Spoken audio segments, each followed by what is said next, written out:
ಕನೆಕ್ಟಿವಿಟಿಗೋ ಏನೋ ಗೊತ್ತಿಲ್ಲ. Okay okay, ತೊಂದರೆ ಇಲ್ಲ. ಜಸ್ಟ್ ರೆಕಾರ್ಡ್ ಮಾಡಬೇಡಿ, ಜಸ್ಟ್ ರೆಕಾರ್ಡ್ ಹೋಲ್ಡ್ ಮಾಡ್ಕೊಳ್ಳಿ ಒಂದು ನಿಮಿಷ. ಹ್ಮ್. ಅಂದ್ರೆ ಇನ್ನೂ ಸ್ಟಾರ್ಟ್ ಮಾಡುವ.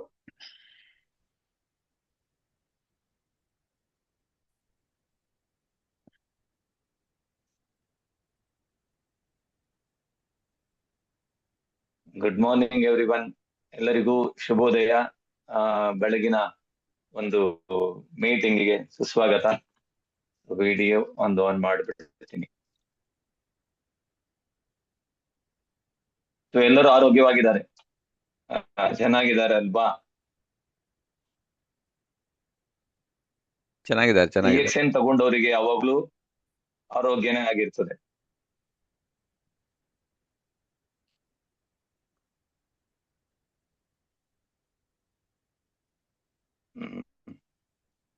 DXN good morning, good morning ಅಂತ ಹೇಳೋದೇ ಒಂಥರ ಖುಷಿ ಇರ್ತದೆ ಅಲ್ವಾ?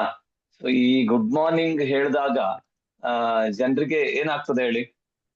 ಜನರಿಗೆ ಅದೇನೋ ಒಂದ್ಸಲ ಒಂದು ಸೂರ್ಯನ ಒಂದು ಸೂರ್ಯ ಉದಯ ಆಗುವಾಗ ನಮ್ಗೆ ಎಷ್ಟು ಖುಷಿ ಆಗ್ತದೆ. ಹಾಗೆ ನಾವಿನ್ನು ಏನೋ ಒಂದು ಶುಭೋದಯ ಅಂತ ಅಂದ್ಕೊಳ್ಳಿ, ಅದೇ ಗುಡ್ ಈವ್ನಿಂಗ್, ಗುಡ್ ನೈಟ್, ಇದು ಅಷ್ಟು ಒಂದು ಚೆನ್ನಾಗಿ ಅನ್ಸೋದಿಲ್ಲ ನಮ್ಗೆ. ಬಟ್ ಇದು ಮಾತ್ರ ಆ ತರ ಇರುವುದಿಲ್ಲ. ಇದಕ್ಕೆ ನಾವು ಒಂದು ವಿಶೇಷವಾಗಿ DXN ನಲ್ಲಿ ಗುಡ್ ಮಾರ್ನಿಂಗ್ ಹೇಳುವಂತದನ್ನ ನಮ್ಮ ಡಾಕ್ಟರ್ ಲಿಮ್ ಇಟ್ಟಿದ್ದಾರೆ. ಅಷ್ಟೇ ಅಲ್ಲ, ಇದೇ ಒಂದು ಸಿಂಬಲ್ ಅನ್ನು ಕೂಡ ಮಾಡ್ಬಿಟ್ಟಿದ್ದಾರೆ ನಮ್ಗೆ. ಇದು ತುಂಬಾ ಅದ್ಭುತ. ನೋಡಿ, ಇಲ್ಲಿ ಸೂರ್ಯ ಚಿಹ್ನೆ ಕಾಣ್ತಾ ಇದೆ ನಮ್ಗೆ, ರೈಸಿಂಗ್ ಸನ್, ಪಾಸಿಟಿವ್, ಆಲ್ವೇಸ್ ಪಾಸಿಟಿವ್. ಬೆಳಗ್ಗೆ ಎದ್ದಾಗ ಎಷ್ಟು ಪಾಸಿಟಿವ್ ಆಗಿರ್ತೀವಿ ಅಂತಂದ್ರೆ ತುಂಬಾ ಫ್ರೆಶ್ ಆಗಿರ್ತೀವಿ ನಾವು. ನಿನ್ನೆ ಎಲ್ಲೋ ಒಂದು ಆರ್ಟಿಕಲ್ ಅಲ್ಲಿ ಓದ್ತಾ ಇರುವಾಗ ನೋಡ್ತಾ ಇದ್ರು, ನಮ್ಗೆ ಮೆಮರಿ ನಾವು ಗ್ರಾಸ್ಪಿಂಗ್ ಪವರ್, ಒಂದು ಶರೀರಕ್ಕೆ, ಮನಸ್ಸಿಗೆ ಅದನ್ನ ಹೀರ್ಕೊಳ್ಳುವಂತಹ ಒಂದು ಆಲಿಸುವಂತಹ ಶಕ್ತಿ 4 to 5ಗೆ 100% ಇರ್ತದಂತೆ. 4 ರಿಂದ 5 ಗಂಟೆಯಲ್ಲಿ 100%, 5 to 6 50%, 6 to 7 30%. ಈ ತರ ನಮ್ದು ಕಡಿಮೆ ಆಗ್ತಾ ಹೋಗ್ತದೆ. ಕಾರಣಗಳು ಎಲ್ಲ ಗೊತ್ತಿರ್ತದೆ ನಮ್ಗೆ. ನಾವು ಫ್ರೆಶ್ ಮೂಡ್ ಅಲ್ಲಿ ಇರ್ತೀವಿ, ಸೊ ಯಾವುದೇ ವಿಚಾರಗಳು ನಮ್ಗೆ ಬರೋದಿಲ್ಲ, ಆರೋಗ್ಯವಾಗಿ ಇರ್ತಿರ್ತೀವಿ. ಬೆಳಿಗ್ಗೆ ಎದ್ದು ಒಂದು ಮಾನಸಿಕ ಆರೋಗ್ಯ ಚೆನ್ನಾಗಿರ್ತದೆ. ಆ ಟೈಮಲ್ಲಿ ವಿದ್ಯಾರ್ಥಿಗಳಾಗ್ಲಿ ಅಥವಾ ಅಧ್ಯಯನಾರ್ಥಿಗಳಾಗ್ಲಿ ಅಥವಾ ನಮ್ಮ DXN ನಲ್ಲಿ ನೀವು ಒಳ್ಳೊಳ್ಳೆ ಬುಕ್ಸ್ ಓದೋರು, ಇದು ದ ಬೆಸ್ಟ್ ಟೈಮ್. ಆ ಟೈಮಲ್ಲಿ ಹೇಳ್ಬೇಕು. ಅದಕ್ಕೋಸ್ಕರ ನಾವು ಗುಡ್ ಮಾರ್ನಿಂಗ್ ಅಲ್ಲಿ ಸಂತೋಷ ಆಗ್ತದೆ ನಮ್ಗೆ. ಇನ್ನು ಬೆಳಗ್ಗೆ ಎದ್ದಾಗ ನಾವು ಹಾಸಿಗೆನಲ್ಲೇ ಮಲ್ಕೊಂಡು ಬೇರೆ ಬೇರೆ ವಿಚಾರಗಳನ್ನ ಮಾಡ್ತಾ ಹೋಗಿ ಆಮೇಲೆ ಎದ್ಕೊಂಡ್ರೆ ಅದು ನಮ್ದು ಬೇರೆ ವಿಚಾರಗಳೆಲ್ಲ ಮನಸ್ಸಲ್ಲಿ ತುಂಬಿ ಅದು ಕಡಿಮೆ ಆಗ್ಬೋದು. Okay, so rising sun always positive thinking. Green symbolise the growth, ಬೆಳವಣಿಗೆಯ ಸಂಕೇತ. ನಾವು ಒಂದು ಪರಿಸರವನ್ನ ನೋಡ್ಬೋದು. ಈ ಒಂದು ಬೆಳವಣಿಗೆಯನ್ನ ನಾವು ಗಮನಿಸ್ಬೇಕು ಅಂತಂದಾಗ, ಈಗ ನಾವು ನಿಮ್ಗೆಲ್ಲರಿಗೂ ಒಂದು ವಿಶೇಷವಾಗಿ ನಾನು ಕಿವಿ ಮಾತು ಹೇಳ್ಬೇಕು ಅಂದ್ರೆ, ಯಾರೆಲ್ಲ DXN ಅಲ್ಲಿ ನೀವು ಒಂದು ಒಳ್ಳೆ ಅಚೀವ್ಮೆಂಟ್ ಅನ್ನ ಮಾಡ್ಬೇಕು, ಒಂದು ಡ್ರೀಮ್ಸ್ ಅನ್ನ ರಿಯಲೈಸ್ ಮಾಡ್ಕೋಬೇಕು, ಒಳ್ಳೆ ಸಂಪಾದನೆ ಮಾಡ್ಬೇಕು, ಹೆಸರು ಮಾಡ್ಬೇಕು ಅನ್ನೋರೆಲ್ಲ ನಿಮ್ಮ ಗಾರ್ಡನ್ ಅಲ್ಲಿ ಇವತ್ತು ಒಂದು ಗಿಡವನ್ನ ನೆಡಿ. ಈಗ ಮೃಗಶಿರ ನಕ್ಷತ್ರ ನಡೀತಾ ಇದೆ, ಮಳೆಗಾಲದ ಒಂದು ಸಮಯ, ಇದು ಬೆಳಿಲಿಕ್ಕೆ ಸ್ಟಾರ್ಟ್ ಆಗ್ತದೆ. ಈ ಟೈಮ್ ನಲ್ಲಿ ಭೂಮಿಯಲ್ಲಿ ಸುಮ್ಮನೆ ನೀವು ಹೊತ್ತಾಕಿದ್ರೆ, ಅಂದ್ರೆ ಒಂದು ಬಿಸಾಡಿದ ಕಡ್ಡಿ ಕೂಡ ಅದು ಬೆಳೀತದೆ ಅಂತ ಹೇಳ್ತಾರೆ. ನಾವು ರೈತರಾಗಿರೋದ್ರಿಂದ, ಕೃಷಿಕರಾಗಿ ಇರೋದ್ರಿಂದ ತೋಟದಲ್ಲೆಲ್ಲ ಕೆಲಸ ಮಾಡುವಾಗ ಅದನ್ನೇ ಮಾಡೋದು. ಈಗ ಹೋಗಿ ನಾವು ಅದನ್ನ ಗಿಡ ನೆಡೋದು ಇದೆಲ್ಲ ನೋಡಿ, ಗದ್ದೆ ನೆಡೋದು ಎಲ್ಲ ಇದೇ ಟೈಮ್ ನಲ್ಲಿ ಇರ್ತದೆ. ಹಾಗಾಗಿ ಈ ಟೈಮ್ ಅಲ್ಲಿ ನೀವು ಒಂದು ಗಾರ್ಡನ್ ಅಲ್ಲಿ ಗಿಡವನ್ನ ನೆಟ್ರೆ ಅದು ಬೆಳೀತಾ ಇರ್ತದೆ. ಅದು ಹೇಗೆ ಬೆಳೀತದೆ ಅಂತ ನೀವು ನೋಡ್ತಾ ನೋಡ್ತಾ ಹೋಗಿ, ಈ ವಾತಾವರಣಕ್ಕೆ ಹೊಂದಿಕೆಯಾಗಿ ಚೆನ್ನಾಗಿ ಬೆಳೀತಾ ಇರ್ತದೆ. ಆಮೇಲೆ ಅದು ಹೊರಗಿನ ಒಂದು ಮಣ್ಣು ಗೊಬ್ಬರಗಳನ್ನ ಎಲ್ಲ ಬಯಸ್ತದೆ. ಆ ಬಯಸಿದಾಗ ಅದಕ್ಕೆ ತಕ್ಕ ಕಾಲಕ್ಕೆ ತಕ್ಕ ಹಾಗೆ ನೀವು ಕೊಡ್ತಾ ಹೋದ್ರೆ ಅದು ಬೆಳೆದು ದೊಡ್ಡ ಮರವಾಗಿ ಹಣ್ಣಿನೋ ಹೂವೋ ಅಥವಾ ನೆರಳೋ ಯಾವ್ದು ಬೇಕು ಅಂತ ನೀವು ಬಯಸಿರ್ತೀರೋ ಅದನ್ನ ಅದು ಕೊಡ್ತದೆ. ಇದು ಯಾಕೆ ಈ ವಿಚಾರ ಬಂತು ಇಲ್ಲಿ ಅಂತಂದ್ರೆ, DXN ಅನ್ನ ನೀವು ಇವಾಗ ಯಾರೆಲ್ಲ ನಾವು ಹೊಸದಾಗಿ ಶುರು ಮಾಡ್ತಿದೀವಿ, ಒಂದು ಹೊಸ ಇಂಟ್ರೆಸ್ಟ್ ಅಲ್ಲಿ ಒಂದು ಕಾನ್ಸೆಪ್ಟ್ ಅರ್ಥ ಆದಾಗ ಜನ ನಾವು ಏನ್ ಹೇಳ್ದಿದ್ರು ಮಾಡ್ತಾ ಹೋಗ್ತಾ ಇರ್ತಾರೆ. ಒಮ್ಮೊಮ್ಮೆ ಸುಮ್ನೆ ಮಾಡ್ತಾ ಇರ್ತಾರೆ. ಕೆಲವು ಸಮಯದಲ್ಲಿ ಈಗ ಗಿಡಗಳಿಗೆ ಬಿಸಿಲು ಬರ್ತದೆ, ಗಾಳಿ ಬರ್ತದೆ, ನೀರ್ ಕಡಿಮೆ, ಈ ತರ ಸಂದರ್ಭಗಳಲ್ಲಿ ಅವರು ನೆಗೆಟಿವಿಟಿ ಕಡೆ ಹೋಗ್ತಾ ಇರ್ತಾರೆ. ಆವಾಗ ಸ್ಪಾನ್ಸರ್ ಒಂದು ಕರ್ತವ್ಯ ತುಂಬಾ ಇಂಪಾರ್ಟೆಂಟ್ ಇರ್ತದೆ. ಅದನ್ನ ನಾವು ಮಾಡ್ಬೇಕಾಗ್ತದೆ. ಹಾಗೆ ನೀವು ಆ ಬೆಳೀತಾ ಬೆಳೀತಾ ಹೋದಾಗ, ನೀವು ಗಿಡವನ್ನ ನೆಡಿ ಇವತ್ತು, ಪ್ರತಿ ದಿನ ಅದನ್ನ ಗಮನಿಸ್ತಾ ಬನ್ನಿ. ಅದು ಹೇಗ್ ಬೆಳೀತದೋ ಹಾಗೂ ನಿಮ್ಮ ಒಂದು ಆರೋಗ್ಯದಲ್ಲಿ ವೃದ್ಧಿ ಆಗ್ಲಿಕ್ಕೆ ಜ್ಞಾನೋಡಮವನ್ನ ನೀವು ತಗೊಳ್ಳಿ. ಬಿಸಿನೆಸ್ ಅಲ್ಲಿ ಅದನ್ನ ನೋಡ್ತಾ ನೀವು ಬಿಸಿನೆಸ್ ಅನ್ನ ಮಾಡ್ತಾ ಹೋಗಿ. When green blue symbolise the ಒಂದು ಲೆವೆಲ್. ಈಗ ವಾಟರ್ ಸಮುದ್ರ ನೋಡಿ, ತನ್ನ ಮಟ್ಟವನ್ನ ಕಾಯ್ದುಕೊಳ್ತದೆ. ಯಾವುದೇ ಊರಲ್ಲಿ ಸಮುದ್ರ ಎಷ್ಟು ನೀರು ಜಾಸ್ತಿ ಸೇರಲಿ ಅಥವಾ ಬಿಸಿಲು ಬಂದು ಎಷ್ಟು ನೀರು ಕಡಿಮೆ ಆಗ್ಲಿ, ತನ್ನ ಮಟ್ಟವನ್ನ ಕಾಯ್ಕೊಳ್ತದೆ. ಅದಕ್ಕೋಸ್ಕರ ಇಡೀ ಪ್ರಪಂಚದೊಳಗೆ ಯಾವ್ದಾದ್ರು ಒಂದು ಭೂಭಾಗದ ಒಂದು ಎತ್ತರವನ್ನ ಕಂಡುಹಿಡಲಿಕ್ಕೆ ಮೀನ್ ಸಿ ಲೆವೆಲ್ MSL ಅಂತ ನೆಡ್ಕೊಳ್ತಾರೆ. ನೀವು ಇದನ್ನ ಎಲ್ಲಿ ಗಮನಿಸಬಹುದು ಅಂದ್ರೆ ರೈಲ್ವೆ ಸ್ಟೇಷನ್ ಅಲ್ಲಿ ಹೋಗಿ ನೋಡಿ, MCL ಮೀನ್ ಸಿ ಲೆವೆಲ್ ಅಂದ್ರೆ ಎಷ್ಟು ಹೈಟ್ ಅಲ್ಲಿ ಇದೆ, ಅಣೆಕಟ್ಟೆ ಎತ್ತರ ಇರ್ಬೋದು, ಯಾವುದೇ ಪ್ರದೇಶದ ಎತ್ತರ ಇರ್ಬೋದು, ಅದನ್ನ ಗಮನಿಸ್ತಾರೆ. ಹಾಗೆ ನಮ್ಮ DXN ಕೂಡ ಎಷ್ಟೋ ಜನ ಬರ್ತಾರೆ ಹೊಸಬರು, ಎಷ್ಟೋ ಜನ ಬಿಟ್ಟು ಹೋಗ್ತಾರೆ, ಎಷ್ಟೋ ಕಂಪನಿಗಳು ಬಂದು ಅಟ್ಯಾಕ್ ಮಾಡ್ತದೆ ಅಥವಾ ಕಾಂಪಿಟೇಷನ್ ಮಾಡ್ತದೆ. ಬಟ್ DXN ತನ್ನ ಲೆವೆಲ್ ಅನ್ನ ಯಾವತ್ತೂ ಬಿಟ್ಕೊಡ್ತಾ ಇಲ್ಲ. ಅಷ್ಟು ಅದ್ಭುತವಾದಂತಹ ಕಂಪನಿ, ಇಂತಹ ಒಂದು ಅದ್ಭುತವಾದಂತಹ ಲೋಗೋ ಕೊಟ್ಟಿರುವಂತಹ ಕಂಪನಿಯನ್ನು ಹುಟ್ಟಾಕಿರುವಂತಹ ನಮ್ಮ ಡಾಕ್ಟರ್ ಲಿಮ್ ಶಿವಜಿನ್ ಅವರಿಗೆ ನಾವು ಒಂದು ವಂದನೆಯನ್ನ ಸಲ್ಲಿಸ್ತಾ ಈ ಕಾರ್ಯಕ್ರಮವನ್ನ ಶುರು ಮಾಡೋಣ. ಓಕೆ, ಗೈನೋಥೆರಪಿ ನೋಡಿ. ಥೆರಪಿ ಅಂದ್ರೆ ಏನು? ಚಿಕಿತ್ಸೆ. ಇವತ್ತು ನಾವು ಸಾಕಷ್ಟು ಬೇರೆ ಬೇರೆ ಚಿಕಿತ್ಸೆಯನ್ನ ನೋಡ್ತಾ ಇದೀವಿ. ನಾವು ಫಸ್ಟ್ ನಮ್ ಗಮನದಲ್ಲಿ ಬರೋದು ಯಾವುದು? ನಾವು ಅಲೋಪತಿ ಗಮನಕ್ಕೆ ಬರ್ತದೆ. ಅದಕ್ಕೂ ಮುಂಚೆ ಭಾರತ ದೇಶದಲ್ಲಿ ಆಯುರ್ವೇದಿಕ್, ಹೋಮಿಯೋಪತಿ, ಸಿದ್ಧ, ನ್ಯಾಚುರೋಪತಿ, ಈ ತರ ಇತ್ತು. ಆ ನಂತರದೊಳಗೆ ಒಂದು ಬೇರೆ ದೇಶದಿಂದ ನಮ್ಮ ದೇಶಕ್ಕೆ ಜನ ಬಂದು ಇಲ್ಲಿ ಎಲ್ಲ ಅವರ ಒಂದು ಸಾಮ್ರಾಜ್ಯ ವಿಸ್ತರಣೆ ಮಾಡ್ತಾ ಹೋದಾಗ ಯುನಾನಿ ಬಂತು, ಆಮೇಲೆ ಬ್ರಿಟಿಷರು ಬಂದ್ರು, ಅವಾಗ ಅಲೋಪತಿ ಬಂತು. ನಮ್ಮ ಮೂಲ ನಿವಾಸಿಗಳನ್ನ ನೀವು ಕೇಳಿದ್ರೆ ಅವರು ಈ ಒಂದು ನ್ಯಾಚುರಲ್ ಥೆರಪಿಯಲ್ಲೇ ಇದ್ದಾರೆ. ಚರಕ ಸಂಹಿತೆ ಅಂತ ನೋಡ್ಬೇಕು ನಾವು, ಅದ್ರೊಳಗೆ ಸಾಕಷ್ಟು ನಮ್ಮ ಒಂದು ಇಂಡಿಯನ್ ಹಿಸ್ಟ್ರಿ ಬಗ್ಗೆ ಗೊತ್ತಾಗ್ತದೆ.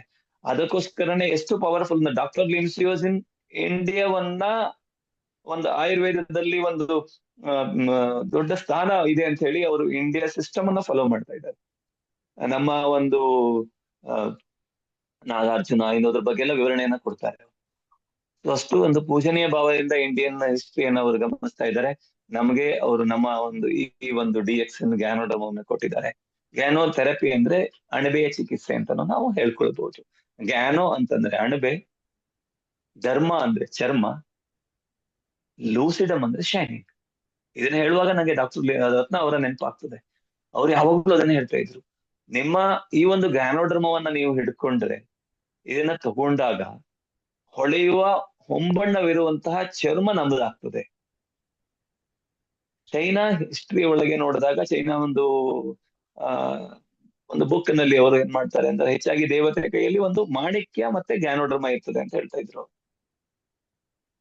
ಅದು ಯಾಕೆ ಅಂತಂದ್ರೆ, ಈ ಗ್ಯಾನೋಡರ್ಮಕ್ಕೆ ಮಾಣಿಕ್ಯದಷ್ಟು ಒಂದು ವ್ಯಾಲ್ಯೂ ಇದೆ ಹೇಳಿ ಅವರು ಅದನ್ನ ನಮ್ಮಲ್ಲಿ ಶಂಖ, ಚಕ್ರ, ಗದಾ, ಹಸ್ತೆ ಹೇಳಿ ನಾವು ಬೇರೆ ಬೇರೆ ದೇವರಿಗೆ ಬೇರೆ ಬೇರೆ ನಾವು ಒಂದು ಏನು ಆಭರಣಗಳನ್ನ, ಆಯುಧಗಳನ್ನ ಹೇಗೆ ನಾವು ಕಲ್ಪನೆಯಲ್ಲಿ ಪೂಜೆಯನ್ನ ಮಾಡ್ತೀವೋ, ಹಾಗೆ ಚೈನೀಸ್ ಎಂಪರರ್ಸ್ ಅದು ಇದ್ರೊಳಗೆ ಈ ಗ್ಯಾನೋಡರ್ಮವನ್ನ ಮತ್ತೆ ಮಾಣಿಕ್ಯವನ್ನ ಹೇಳ್ತಾರೆ. ಅವ್ರಿಗೆ ಹೇಗೆ ಬಂತು ಈ ಗ್ಯಾನೋಡರ್ಮ? ಇದು ಭಾರತ ದೇಶದಿಂದ ಅವರಿಗೆ ತಲುಪಿದೆ. ಇಲ್ಲಿಯ ತುಂಬಾ ಹಿಂದೆ ಮಾಂಕ್ಸ್ ಎಲ್ಲ ಅಲ್ಲಿಗೆ ತಗೊಂಡು ಹೋಗಿ ಪರಿಚಯಿಸಿದಾಗ ಅಲ್ಲಿ ಎಂಪರರ್ಸ್ ಗ್ಯಾನೋಥೆರಪಿಯನ್ನ ಸ್ಟಾರ್ಟ್ ಮಾಡಿದ್ರು. ಸ್ವಲ್ಪ ಯೂಸ್ ಮಾಡ್ಕೊಳ್ತಾ ಇದ್ರು. ಆಮೇಲೆ ಅದು ಮುಂದೆ ಒಂದೇ ಜನಮಾನಸದಲ್ಲಿ ಬಂತು. ಇವತ್ತಿಗೂ ಕೂಡ ಅವರು ತುಂಬಾ ಸಾಕಷ್ಟು ಗ್ಯಾನೋಡರ್ಮವನ್ನ ತಗೊಳ್ತಾರೆ. ಇಲ್ಲಿ ನಮ್ಮ ಊರಲ್ಲಿ ಕೂಡ ಯಾಣ ನೀವು ಕೇಳಿರ್ಬಹುದು, ಯಾಣ ಅಂತ ಹೇಳಿ ಅದೊಂದು ಅದ್ಭುತ ಸ್ಥಳ ಇದೆ. ಅಲ್ಲಿಯ ಮೂಲ ನಿವಾಸಿಗಳಲ್ಲಿ ಹತ್ತಿರ ಇರೋರೆಲ್ಲ ಈ ಒಂದು ಸೀಸನ್ ಅಲ್ಲಿ ಬರುವಂತಹ ಕೆಂಪು ಅಣಬೆಯನ್ನ ತಿಂತಾರೆ. ಕೆಂಪು ಅಣಬೆ ಎಷ್ಟು ಇಂಪಾರ್ಟೆಂಟ್ ಅಂದ್ರೆ, ನಮ್ಮ ಮನೆಗೆ ಒಂದು ಕೆಲ್ಸಕ್ಕೆ ಬರ್ಲಿಕ್ಕಿತ್ತು ಒಬ್ಬ ಲೇಡಿ.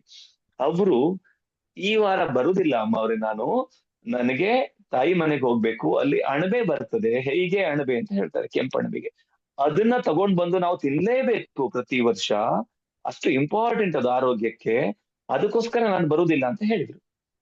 ನೋಡಿ, ಎಷ್ಟು ನಮ್ಗೆ ಗೊತ್ತೇ ಇಲ್ಲ ಈ ಆರೋಗ್ಯ, ಈ ಪ್ರಪಂಚದೊಳಗೆ ಅಂತಹ ಅದ್ಭುತವನ್ನ ಇದೆ. ಅದನ್ನ ಡಾಕ್ಟರ್ ಲಿಮ್ ನಮ್ಮವರಿಗೆ ನಮ್ಗೆಲ್ಲ ಕೊಟ್ಟಿದ್ದಾರೆ. ಮತ್ತೊಮ್ಮೆ ಅವರಿಗೆ ನಾವು ವಂದನೆಯನ್ನ ಸಲ್ಲಿಸೋಣ. ಸೊ ಈಗ ಮುಂದೆ ನಾವು ಇದೇನು ಅಂತ ಕೂಲಂಕುಷವಾಗಿ ಸಹಿತವಾಗಿ ಇದನ್ನ ನಾವು ಅರ್ಥ ಮಾಡಿಕೊಳ್ಳೋಣ. ಇದೇನ್ ಡಿಫ್ರೆನ್ಸ್ ಏನ್ ಬೇಕು ಅಂತ ನೋಡ್ಬೇಕು ನಾವು. ಡಿಫ್ರೆನ್ಸ್ ಏನಿದೆಯಪ್ಪ?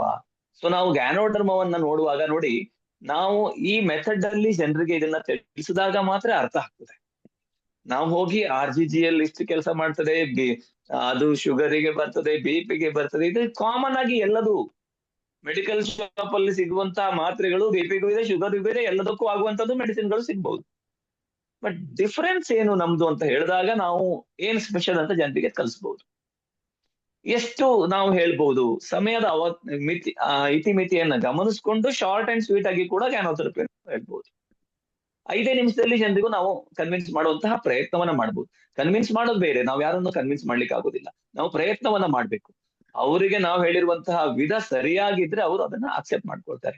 ಅಕ್ಸೆಪ್ಟ್ ಮಾಡಿಲ್ಲ ಅಂದ್ರೆ ಡೋಂಟ್ ವರಿ, ನೆಕ್ಸ್ಟ್ ಒನ್ ಅಂತ ಹೋಗ್ಬೋದು. ಸೊ ನ್ಯಾಚುರಲ್ ಫುಡ್ ಡಿಫ್ರೆನ್ಸ್ ಏನು ಅಂದ್ರೆ, ನ್ಯಾಚುರಲ್ ಫುಡ್ ಮತ್ತೆ ಕನ್ವೆನ್ಷನಲ್ ಮೆಡಿಸಿನ್ ಡಿಫ್ರೆನ್ಸ್ ಅನ್ನ ಹೇಳ್ತಾರೆ.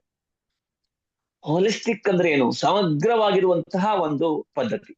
ನ್ಯಾಚುರಲ್ ಫುಡ್ ನಾವು ಈಗ ಅಂದ್ರೆ ಆಪಲ್ ತಗೊಳ್ತೀವಿ ನಾವು, ಅಥವಾ ನಾವು ಒಂದು ಬ್ರಾಹ್ಮಿ ಪೌಡರ್ ಅನ್ನ ತಗೊಳ್ತೀವಿ ನಾವು, ಅಥವಾ ಈ ಅಣಬೆಯನ್ನ ಸುಮ್ಮನೆ ಈಗ ತಗೊಳ್ಳೋದು ತಿಂತಾರೆ.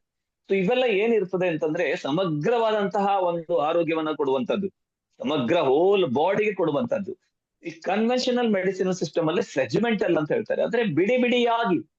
ಈಗ ನೀವು ಮಕ್ಕಳಿಗೆ ನೋಡಿ, ಸೈನ್ಸ್ ಬೇರೆ, ಫಿಸಿಕ್ಸ್ ಬೇರೆ, ಮ್ಯಾಥಮೆಟಿಕ್ಸ್ ಬೇರೆ. ಹಾಗೆ ಇಲ್ಲಿ ನಿಮ್ಮ ಎಂಡೋಕ್ರೈನ್ ಸಿಸ್ಟಮ್ ಮೇಲೆ ಬೇರೆ ಇರ್ಬೋದು, ಅಥವಾ ಡೈಜೆಸ್ಟಿವ್ ಸಿಸ್ಟಮ್ಗೆ ಬೇರೆ ಕೊಡುವಂತದ್ದು ಇರ್ಬೋದು, ಯೂರಿನರಿ ಸಿಸ್ಟಮ್ಗೆ ಬೇರೆ ಇರ್ಬೋದು, ಇನ್ನು ನಮ್ದು ಸ್ಕೆಲೆಟಲ್ಗೆ ಬೇರೆ. ಸೊ ಈ ತರ ಸೆಗ್ಮೆಂಟಲ್ ಸಿಸ್ಟಮ್ ಅಲ್ಲಿ ಕೊಡುವಂತದ್ದು ಕನ್ವೆನ್ಷನಲ್ ಮೆಡಿಸಿನ್. ಎಷ್ಟೋ ಬಾರಿ ಶರೀರದ ಒಳಗಡೆಗೆ ಏನಿದೆ ಅನ್ನೋದು ನಾವು ಈ ಒಂದು ಸ್ಕ್ಯಾನಿಂಗ್, ಎಕ್ಸ್ರೇ ರಿಪೋರ್ಟ್ ಎಲ್ಲವನ್ನ ಮಾಡಿದ್ರು ಕೂಡ ನಮ್ಗೆ ಪರಿಪೂರ್ಣವಾಗಿ ಸಿಗ್ತದೆ ಅಂತ ಯಾರೊಬ್ಬರು ಒಪ್ಕೊಳ್ಳೋದಿಲ್ಲ, ಹೇಳೋದಿಲ್ಲ. ಡಾಕ್ಟರ್ಸಿಗೆ ಗೊತ್ತಿರ್ತದೆ, ಒಂದು ಸ್ಕ್ಯಾನ್ ಮಾಡಿದಾಗೂ ಕೂಡ ಕೆಲವು ಕ್ವಶನ್ ಮಾರ್ಕ್ಗಳಿರ್ತದೆ, ಹೀಗಿರ್ಬೋದು. ಕೆಲವೊಂದು ವಿಚಾರದಲ್ಲಿ ಗೊತ್ತಾಗೋದಿಲ್ಲ. ಈ ಸಮುದ್ರದ ಆಗರದಲ್ಲಿ ಏನಿದೆ ಅಂತ ಯಾರಿಗೆ ಗೊತ್ತಿದೆ? ಯಾರು ನೋಡಿದವರಿದಾರ? ಹಾಗೆ ಈಗ ನೋಡಿ, ಈ ಹೋಲ್ ನಮ್ಮ ಶರೀರ ಇದೆಯಲ್ಲ, ಜೀವಂತ ಶರೀರವನ್ನ ಪೂರ್ತಿ ಓಪನ್ ಮಾಡಿ ನೋಡಿದವ್ರು ಯಾರಿದ್ದಾರೆ ಇವತ್ತು? ಯಾರೊಬ್ಬರು ಇಲ್ಲ ಅಲ್ವಾ? ಎಲ್ಲೋ ಒಂದಲ್ಲಿ ಹಾರ್ಟ್ ಅಲ್ಲಿ ಪ್ರಾಬ್ಲಮ್ ಆಗಿದೆ, ಹಾರ್ಟ್ ಓಪನ್ ಮಾಡಿದ್ರು. ಕಿಡ್ನಿ ಪ್ರಾಬ್ಲಮ್ ಆಗಿದೆ, ಕಿಡ್ನಿ ಓಪನ್ ಮಾಡಿದ್ರು ಅಲ್ವಾ? ಯೂಟ್ರಸ್ ಪ್ರಾಬ್ಲಮ್ ಇದ್ರೆ ಯೂಟ್ರಸ್ ಓಪನ್ ಮಾಡಿ ನೋಡ್ತಾರೆ. ಆ ನಂತರದೊಳಗೆ ಈಗ ಒಂದು ಆಪರೇಷನ್ ಆಗ್ಬೇಕು, ಡೆಲಿವರಿ ಆಗ್ಬೇಕು, ಗರ್ಭಕೋಶದಲ್ಲಿ ಆ ಮಗುವನ್ನ ತೆಗಿತಾರೆ. ಸೊ ಹೋಲ್ ಬಾಡಿ ಎಲ್ಲ ಸಲ ನಮ್ಗೆ ನೋಡ್ಲಿಕ್ಕೆ ಆಗುದಿಲ್ಲ. ಹಾಗೆ ಅದು ಇರುವಾಗ ಅದು ಕೆಲಸ, ಅದನ್ನ ನಾವು ನಮ್ಮ ಒಂದು ಕಲ್ಪನೆಗೆ ನಿಲುಕದೇ ಇರುವಂತಹ ಒಂದು ಅದ್ಭುತ ಕೆಲಸವನ್ನ ನಮ್ಮ ಶರೀರ ಮಾಡ್ತದೆ. ಅದನ್ನ ಜನರಿಗೆ, ನಮ್ಮ ಇಂಡಿಯನ್ ಸಿಸ್ಟಮ್ಗೆ ಹೇಗೆ ಗೊತ್ತಾಯ್ತು ಅಂದ್ರೆ, ಇದನ್ನ ಅವರು ಸ್ವತಃ ಅನುಭವಿಸಿ ನೋಡಿ, ಕೆಲವೊಂದು power, subconscious mind power, meditation ಗಳಿಗೆ ಹೋಗಿ ಥಿಂಕ್ ಮಾಡಿನೋ, ಋಷಿ ಮುನಿಗಳು ಇದನ್ನೆಲ್ಲ ಪ್ರಯೋಗ ಮಾಡಿಕೊಂಡು ಅದನ್ನೆಲ್ಲ ಮಾಡಿದ್ರು. ಈಗ ಬೆಕ್ಕಿಗೆ ಪಾಯ್ಸನ್ ಆದಾಗ ಅದಕ್ಕೆ ಹುಲ್ಲು ತಿನ್ಬೇಕು ಅಂತ ಯಾರು ಹೇಳ್ಕೊಟ್ಟಿದ್ದಾರೆ? ಅದೇ ಕಲ್ತಿದೆ, ತಾಯಿಯಿಂದ ಮಗು ಕಲಿತದೆ. ಮಗು ನೇಚರ್ ಅದಲ್ಲೇ ಇದೆ. ನಾವು ಅದನ್ನ ಬ್ಲಾಕ್ ಮಾಡಿದಾಗ ನಮ್ಗೆ ಹೊರಗಡೆ ಓಪನ್ ಅಪ್ ಆಗೋದೇ ಇಲ್ಲ. ನೋಡಿ ಇವತ್ತು ಎಷ್ಟು ಜನರಿಗೆ ಇವತ್ತು ಬುಕ್ಸ್ ಓದೋದೇ ಇಲ್ಲ ಜನ. ಒಂದು ಲೈಬ್ರರಿಗೆ ಹೋಗಿದ್ದೆ ನಾನು, ಅವ್ರು ಕರೆದು ನನ್ನನ್ನ 10 ಅರ್ಧ ಗಂಟೆ ಕೂರ್ಸ್ಬಿಟ್ರು. ಸರ್ ಯಾರೊಬ್ರು ಬರ್ತಾ ಇಲ್ಲ, ದಯವಿಟ್ಟು ನೀವು ಬಂದು ಕೂತ್ಕೊಂಡು ಹೋಗಿ, ನಂಗೆ ಅದೇ ಸಂತೋಷ ಅಂತ ಹೇಳಿದ್ರು. ಇಷ್ಟೆಲ್ಲ ಬುಕ್ಸ್ ಅನ್ನ ಇಟ್ಕೊಂಡಿದ್ದಾರೆ, ಗವರ್ಮೆಂಟ್ ಲೈಬ್ರರಿ, ಓದೋರಿಲ್ಲ. ಸೊ ನಾನು ಹೇಳಿದೆ, ಹೇಗೆ ಬರ್ತಾರೆ ಸರ್, ಎಲ್ಲ ಮೊಬೈಲ್ ಅಲ್ಲಿ ಸಿಗ್ತದಲ್ಲ ಅಂತ. ನಿಜ, ಮೊಬೈಲ್ ಅಲ್ಲಿ ಸಿಗುವಾಗ ನಿಮ್ಗೆ, ಮೊಬೈಲ್ ಅಲ್ಲಿ DXN ನೋಡುವಾಗ ನಿಮ್ಗೆ ಯೂಟ್ಯೂಬ್ ಅಲ್ಲಿ ಯಾವ್ದೋ ಅಕ್ಷಯ್ ಕುಮಾರ್ದು ಒಂದು ಫಿಲ್ಮ್ ಸಾಂಗ್ಸ್ ಕಾಣ್ಬೋದು, ಮೋದಿ ಅವರ ಸ್ಪೀಚ್ ಕಾಣ್ಬೋದು, ಟ್ರಂಪ್ ಅವರ ಒಂದು ಭಾಷಣ ಕಾಣ್ಬೋದಲ್ವಾ? ಹಾಗೆ ನಿಮ್ಗೆ ಯಾವ್ಯಾವ್ದೋ ನೋಡಿ ಮೈಂಡ್ ಎಲ್ಲ ಡೈವರ್ಟ್ ಆಗಿ ಹೋಗ್ತದೆ. ಬಟ್ ಈ DXN ನಲ್ಲಿ ಹೋಲಿಸ್ಟಿಕ್, ಸಮಗ್ರ ಆರೋಗ್ಯವಂತಹ ಕೊಡುವಂತದ್ದು ನ್ಯಾಚುರಲ್ ಫುಡ್. DXN ಅಂತ ಹೇಳುದಿಲ್ಲ ನಾನು, DXN ಮತ್ತೆ ಬರ್ತೀನಿ, ಇದು ನ್ಯಾಚುರಲ್ ಫುಡ್. ಹಾಗಿದ್ರೆ DXN ಅದು ನ್ಯಾಚುರಲ್ ಫುಡ್. ಫೋಕಸ್ ಏನು ನಮ್ದು? ಹೆಲ್ತ್ ಮೇಲೆ ಫೋಕಸ್ ಇರ್ತದೆ, ಆರೋಗ್ಯದ ಕಡೆಗೆ ಫೋಕಸ್. ಕನ್ವೆನ್ಷನಲ್ ಮೆಡಿಸಿನ್ ಅಲ್ಲಿ ಕಾಯಿಲೆ ಮೇಲೆ ಫೋಕಸ್. ಅಲ್ಲಿ ಆರೋಗ್ಯವಾಗಿರ್ಲಿಕ್ಕೆ ಯಾವ್ದಾದ್ರೂ ಒಂದು ಮೆಡಿಸಿನ್ ಅನ್ನ ನಮ್ಗೆ ಕೊಡ್ತಾ ಇದೆ ಅಂತಂದ್ರೆ ಅದು ಭಾರತೀಯ ಆಯುರ್ವೇದ ಸಿಸ್ಟಮ್ ಮಾತ್ರ, ನ್ಯಾಚುರೋಪತಿ ಸಿಸ್ಟಮ್ ಮಾತ್ರ. ಯಾವುದೇ ಅಲೋಪತಿಕ್ ಅಲ್ಲಿ ಇವತ್ತು ನಿಮ್ಗೆ ಆರೋಗ್ಯವಾಗಿರ್ಲಿಕ್ಕೆ ಯಾವುದೇ ಮೆಡಿಸಿನ್ ಇದ್ ನನಗೆ ಗೊತ್ತಿಲ್ಲ. ಇತ್ತೀಚೆಗೆ ಯಾರಾದ್ರೂ ಇನ್ವೆನ್ಷನ್ ಆಗಿದೆಯೇನೋ ಗೊತ್ತಿಲ್ಲ. ಮೆಥಡ್ ಯಾವುದು ನಮ್ದು? ಪ್ರಿವೆನ್ಷನ್ ನಮ್ದು. ನ್ಯಾಚುರಲ್ ಫುಡ್ ಇದೆಯಲ್ಲ, ಇದು ಪ್ರಿವೆನ್ಷನ್, ಕಾಯಿಲೆ ಬರಬಾರ್ದು ಅಂತ. ನಿನ್ನೆ ನಾನು ಸಿದ್ದಾಪುರದಲ್ಲಿದ್ದೆ, ಒಬ್ಬ ಮಲಯಾಳಿ ಮುಸ್ಲಿಂ ಬಶೀರ್ ಅಹ್ಮದ್ ಅವ್ರನ್ನ ಭೇಟಿ ಮಾಡಿದೆ. ಮಾತಾಡುವಾಗ ಅವ್ರು ಹೇಳ್ತಾ ಇದ್ರು, ನಾನು ಈ ಗ್ಯಾನೋಡರ್ಮ ತೋರಿಸಿದಾಗ, ಸರ್ ನೀವು ಕೇರಳದವರಲ್ಲ, ತುಂಬಾ ನೀವು ಆರೋಗ್ಯದ ಬಗ್ಗೆ ಗಮನ ಕೊಡ್ತೀರಿ, ನಿಮ್ಮಲ್ಲಿ ಈ ಒಂದು ಗಿಡಮೂಲಿಕೆಗಳನ್ನ. ಸರ್ ಅದು ನನಗಷ್ಟೆಲ್ಲ ಗೊತ್ತಿಲ್ಲ, ನಾವೆಲ್ಲ ಊರಿಗೆ ಹೋಗ್ತೀವಿ, ನಮ್ಮ ಅಮ್ಮ ಆವಾಗ ಅದನ್ನೆಲ್ಲ ಬೇರೆ ಏನೇನೋ ತಗೊಂಡ್ಬರ್ತಾರೆ, ತಗೊಂಡ್ಬಂದು 1 ವಾರ ಅದನ್ನ ಒಂದು ಲೇಹ ಮಾಡಿ ಕೊಡ್ತಾರೆ. ಆವಾಗ ನಾವು ಅದನ್ನ ತಗೊಳ್ತೀವಿ. ಅವಾಗ ನಾವೇನು ಕೆಲಸ ಮಾಡುದಿಲ್ಲ, ಫುಲ್ ರೆಸ್ಟ್ ಅಲ್ಲಿ ಇರ್ತೀವಿ ನಾವು. ಶರೀರ ಎಲ್ಲ ಲೈಟ್ ಅಪ್ ಆಗಿರ್ತದೆ. 1 ವಾರ ಆದ್ಮೇಲೆ ನಾವು ಕೆಲಸವನ್ನ ಮಾಡ್ತೀವಿ, ನಮ್ಗೆಲ್ಲ ಆರೋಗ್ಯವಾಗಿರ್ತದೆ ವರ್ಷ ಪೂರ್ತಿ ಅಂತ ಹೇಳ್ತಾರೆ. ನೋಡಿ ಎಂತ ಅದ್ಭುತ. ನಾವು ಗ್ಯಾನೋಡರ್ಮ ಇದು ನ್ಯಾಚುರಲ್ ಫುಡ್ ಅಲ್ವಾ, ನಮ್ಮಲ್ಲಿ ಅದು ಎಲ್ಲದೂ ಮಿಲಿತವಾಗಿದೆ. ಇದನ್ನ ನಾವು ತಗೊಂಡಾಗ ನಾವು ಕೂಡ ಯಾರಿಗೆಲ್ಲ ನೀವು ಗ್ಯಾನೋಡರ್ಮವನ್ನ ಕೊಡ್ತೀರಾ ಅವರಿಗೆ ಇದ್ರ ಬಗ್ಗೆ ತಿಳುವಳಿಕೆ ಕೊಡಬೇಕು. ತುಂಬಾ ಹಾರ್ಡ್ ವರ್ಕ್ ಅನ್ನ ಮಾಡದೇ ಇರೋದು ಒಳ್ಳೇದು. ಇನಿಷಿಯಲ್ ಸ್ಟೇಜ್ ಅಲ್ಲಿ ಅವರು ಒಂದು ರೆಸ್ಟ್ ಅಲ್ಲಿ ಇದ್ದು ಗಮನಿಸಿ ಶರೀರವನ್ನ. ಕ್ಲೆನ್ಸಿಂಗ್ ಇರ್ತದೆ, ಸ್ಕ್ಯಾನಿಂಗ್ ಇರ್ತದೆ, ಕೆಲವು ದಿವಸ ಸ್ವಲ್ಪ ಅಬ್ಸರ್ವ್ ಮಾಡಿ ನಿಧಾನವಾಗಿ, ಆವಾಗ ಅವರಿಗೆ ಹೆಚ್ಚು ಕೆಲಸ ಆಗ್ಬೋದು ಅಂತ ನನ್ನ ಗಮನದಲ್ಲಿ ಬಂತು. ಇನ್ನು ಪ್ರಾಡಕ್ಟ್ಸ್ ಯಾವ್ದು ನಮ್ದು ಅಂತಂದ್ರೆ ಸಪ್ಲಿಮೆಂಟ್ಸ್, ಪೂರಕ ಆಹಾರ ನಮ್ದು. ಇದನ್ನ ಜಾಸ್ತಿ ತಗೊಂಡ್ರು ಏನ್ ತೊಂದರೆ ಇಲ್ಲ, ಕಡಿಮೆ ತಗೊಂಡ್ರು ಏನು ಚಿಂತೆ ಇಲ್ಲ. ಕಂಟಿನ್ಯೂಸ್ ಆಗಿ ತಗೊಳ್ಳೋದು ಇಂಪಾರ್ಟೆಂಟ್ ಇರ್ತದೆ. ಕನ್ವೆನ್ಷನಲ್ ಸಿಸ್ಟಮ್ ಅಲ್ಲಿ ಡ್ರಗ್ಸ್ ಅನ್ನ ಎಷ್ಟು ತಗೋಬಹುದು, ಜಾಸ್ತಿ ತಗೊಂಡ್ರು ತೊಂದರೆ ಆಗ್ಬೋದು, ಕಡಿಮೆ ತಗೊಂಡ್ರೆ ಪ್ಯಾರಲಿಸ್ ಆಗ್ಬೋದು. BP ಮಾತ್ರೆಗಳಲ್ಲಿ ಶುಗರ್ ಎಲ್ಲ ಹಾಗೆ ಅಲ್ವಾ, ಜಾಸ್ತಿ ತಗೊಂಡ್ರೆ ಏನಾಗ್ಬೋದು, ಶುಗರ್ 0 ಆಗ್ಬೋದು, ಇಲ್ಲ ಕಡಿಮೆ ಆಗ್ತಾ ಹೋಗ್ಬೋದು. ತುಂಬಾ ಕಡಿಮೆ ತಗೊಂಡ್ರೆ ಶುಗರ್ ಲೆವೆಲ್ ಜಾಸ್ತಿ ಆಗ್ಬೋದು. ನಮ್ದು ವೆಲ್ನೆಸ್ ಅಂದ್ರೆ ಸಂಪೂರ್ಣ ಆರೋಗ್ಯ ಕೊಡುವಂತದ್ದು ನಮ್ದು ವೆಲ್ನೆಸ್ ಅಂದ್ರೆ. ಇಲ್ಲಿ ಏನು ಅಂತಂದ್ರೆ ಕರೆಕ್ಷನ್ಸ್, ಡಿವೈಡ್ ಮಾಡೋದು, ಕರೆಕ್ಷನ್ಸ್ ಅಲ್ಲಿ ಶರೀರದಲ್ಲಿ ವ್ಯತ್ಯಾಸಗಳು ನೋಡಿ ಇಲ್ಲಿ. ಸೊ ಹಾಗಿದ್ದಾಗ ನಮ್ಗೆ ಯಾವ್ದು ಇಂಪಾರ್ಟೆಂಟ್ ನೋಡಿದಾಗ ಇಲ್ಲಿಗೆ ಡಿಫರೆನ್ಸ್ ನಮ್ಗೆ ಅರ್ಥ ಆದ್ರೆ ನಾವು ಗ್ಯಾನೋಥೆರಪಿವನ್ನ ಜನರಿಗೆ ತಿಳಿಸೋದು ತುಂಬಾ ಸಿಂಪಲ್ ಆಗ್ತದೆ. ನೆಕ್ಸ್ಟ್, ಈಗ 4 pillars ಆಫ್ ಹೆಲ್ತ್ ಅಂತ ಹೇಳ್ತಾರೆ. ಈಗ ಸಾಧಾರಣವಾಗಿ ನಾವು ಈಗ ಒಂದೇ ಕಂಬದಲ್ಲಿ ಮನೆ ಕಟ್ಟೋರು ಇದ್ದಾರೆ, 3 ಕಟ್ಟೋರು ಇದ್ದಾರೆ, 100 ಕಟ್ಟೋರು ಇದ್ದಾರೆ, 1000 ಕಟ್ಟೋರು ಇದ್ದಾರೆ. ಸೊ ಕಾಮನ್ ಆಗಿ ಒಂದು ಕಾನ್ಸೆಪ್ಟ್ ಅಲ್ಲಿ 4 ಕಂಬ ಅಂತ ಬರ್ತದೆ ನಮ್ಗೆ, ಒಂದು ಶೆಲ್ಟರ್ ಅಂತ. ಇದು ಏನು, ಪಾಸಿಟಿವ್ ಮೆಂಟಲ್ ಆಟಿಟ್ಯೂಡ್.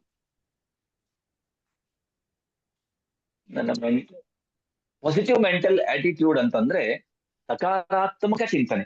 ಈ ಸಕಾರಾತ್ಮಕ ಚಿಂತನೆ ಎಲ್ಲರಿಗೂ ಎಲ್ಲ ಸಮಯದಲ್ಲಿ ಇರ್ತಾರ, ಇಲ್ಲ, ಇದು ವ್ಯತ್ಯಾಸ ಆಗ್ತದೆ. ಹೇಗೆ ನಮ್ದು ಪಲ್ಸ್ ವೇರಿಯೇಷನ್ ಆಗ್ತದೋ, ಹೇಗೆ ವಾತಾವರಣ ವ್ಯತ್ಯಾಸ ಆಗ್ತದೋ, ವಿಚಾರಗಳು ನಮ್ಮಲ್ಲಿ ಯಾವ್ಯಾವ್ದೆಲ್ಲ ಬರ್ತಾ ಹೋಗ್ತದೋ ಅದು ವ್ಯತ್ಯಾಸ ಆಗ್ತಾ ಹೋಗ್ತದೆ.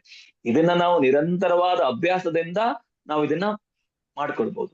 ಯಾವಾಗ್ಲೂ positive mental attitude. So negative ಬಗ್ಗೆ ನಾವು ಪಾಸಿಟಿವೇ ಇಲ್ಲ, ನೋ ಅನ್ನೋದು ಬದಲು ನೆಕ್ಸ್ಟ್ ಒನ್ ಅಂತ ಹೇಳಿದ ಹಾಗೇನೆ ಅಲ್ವಾ.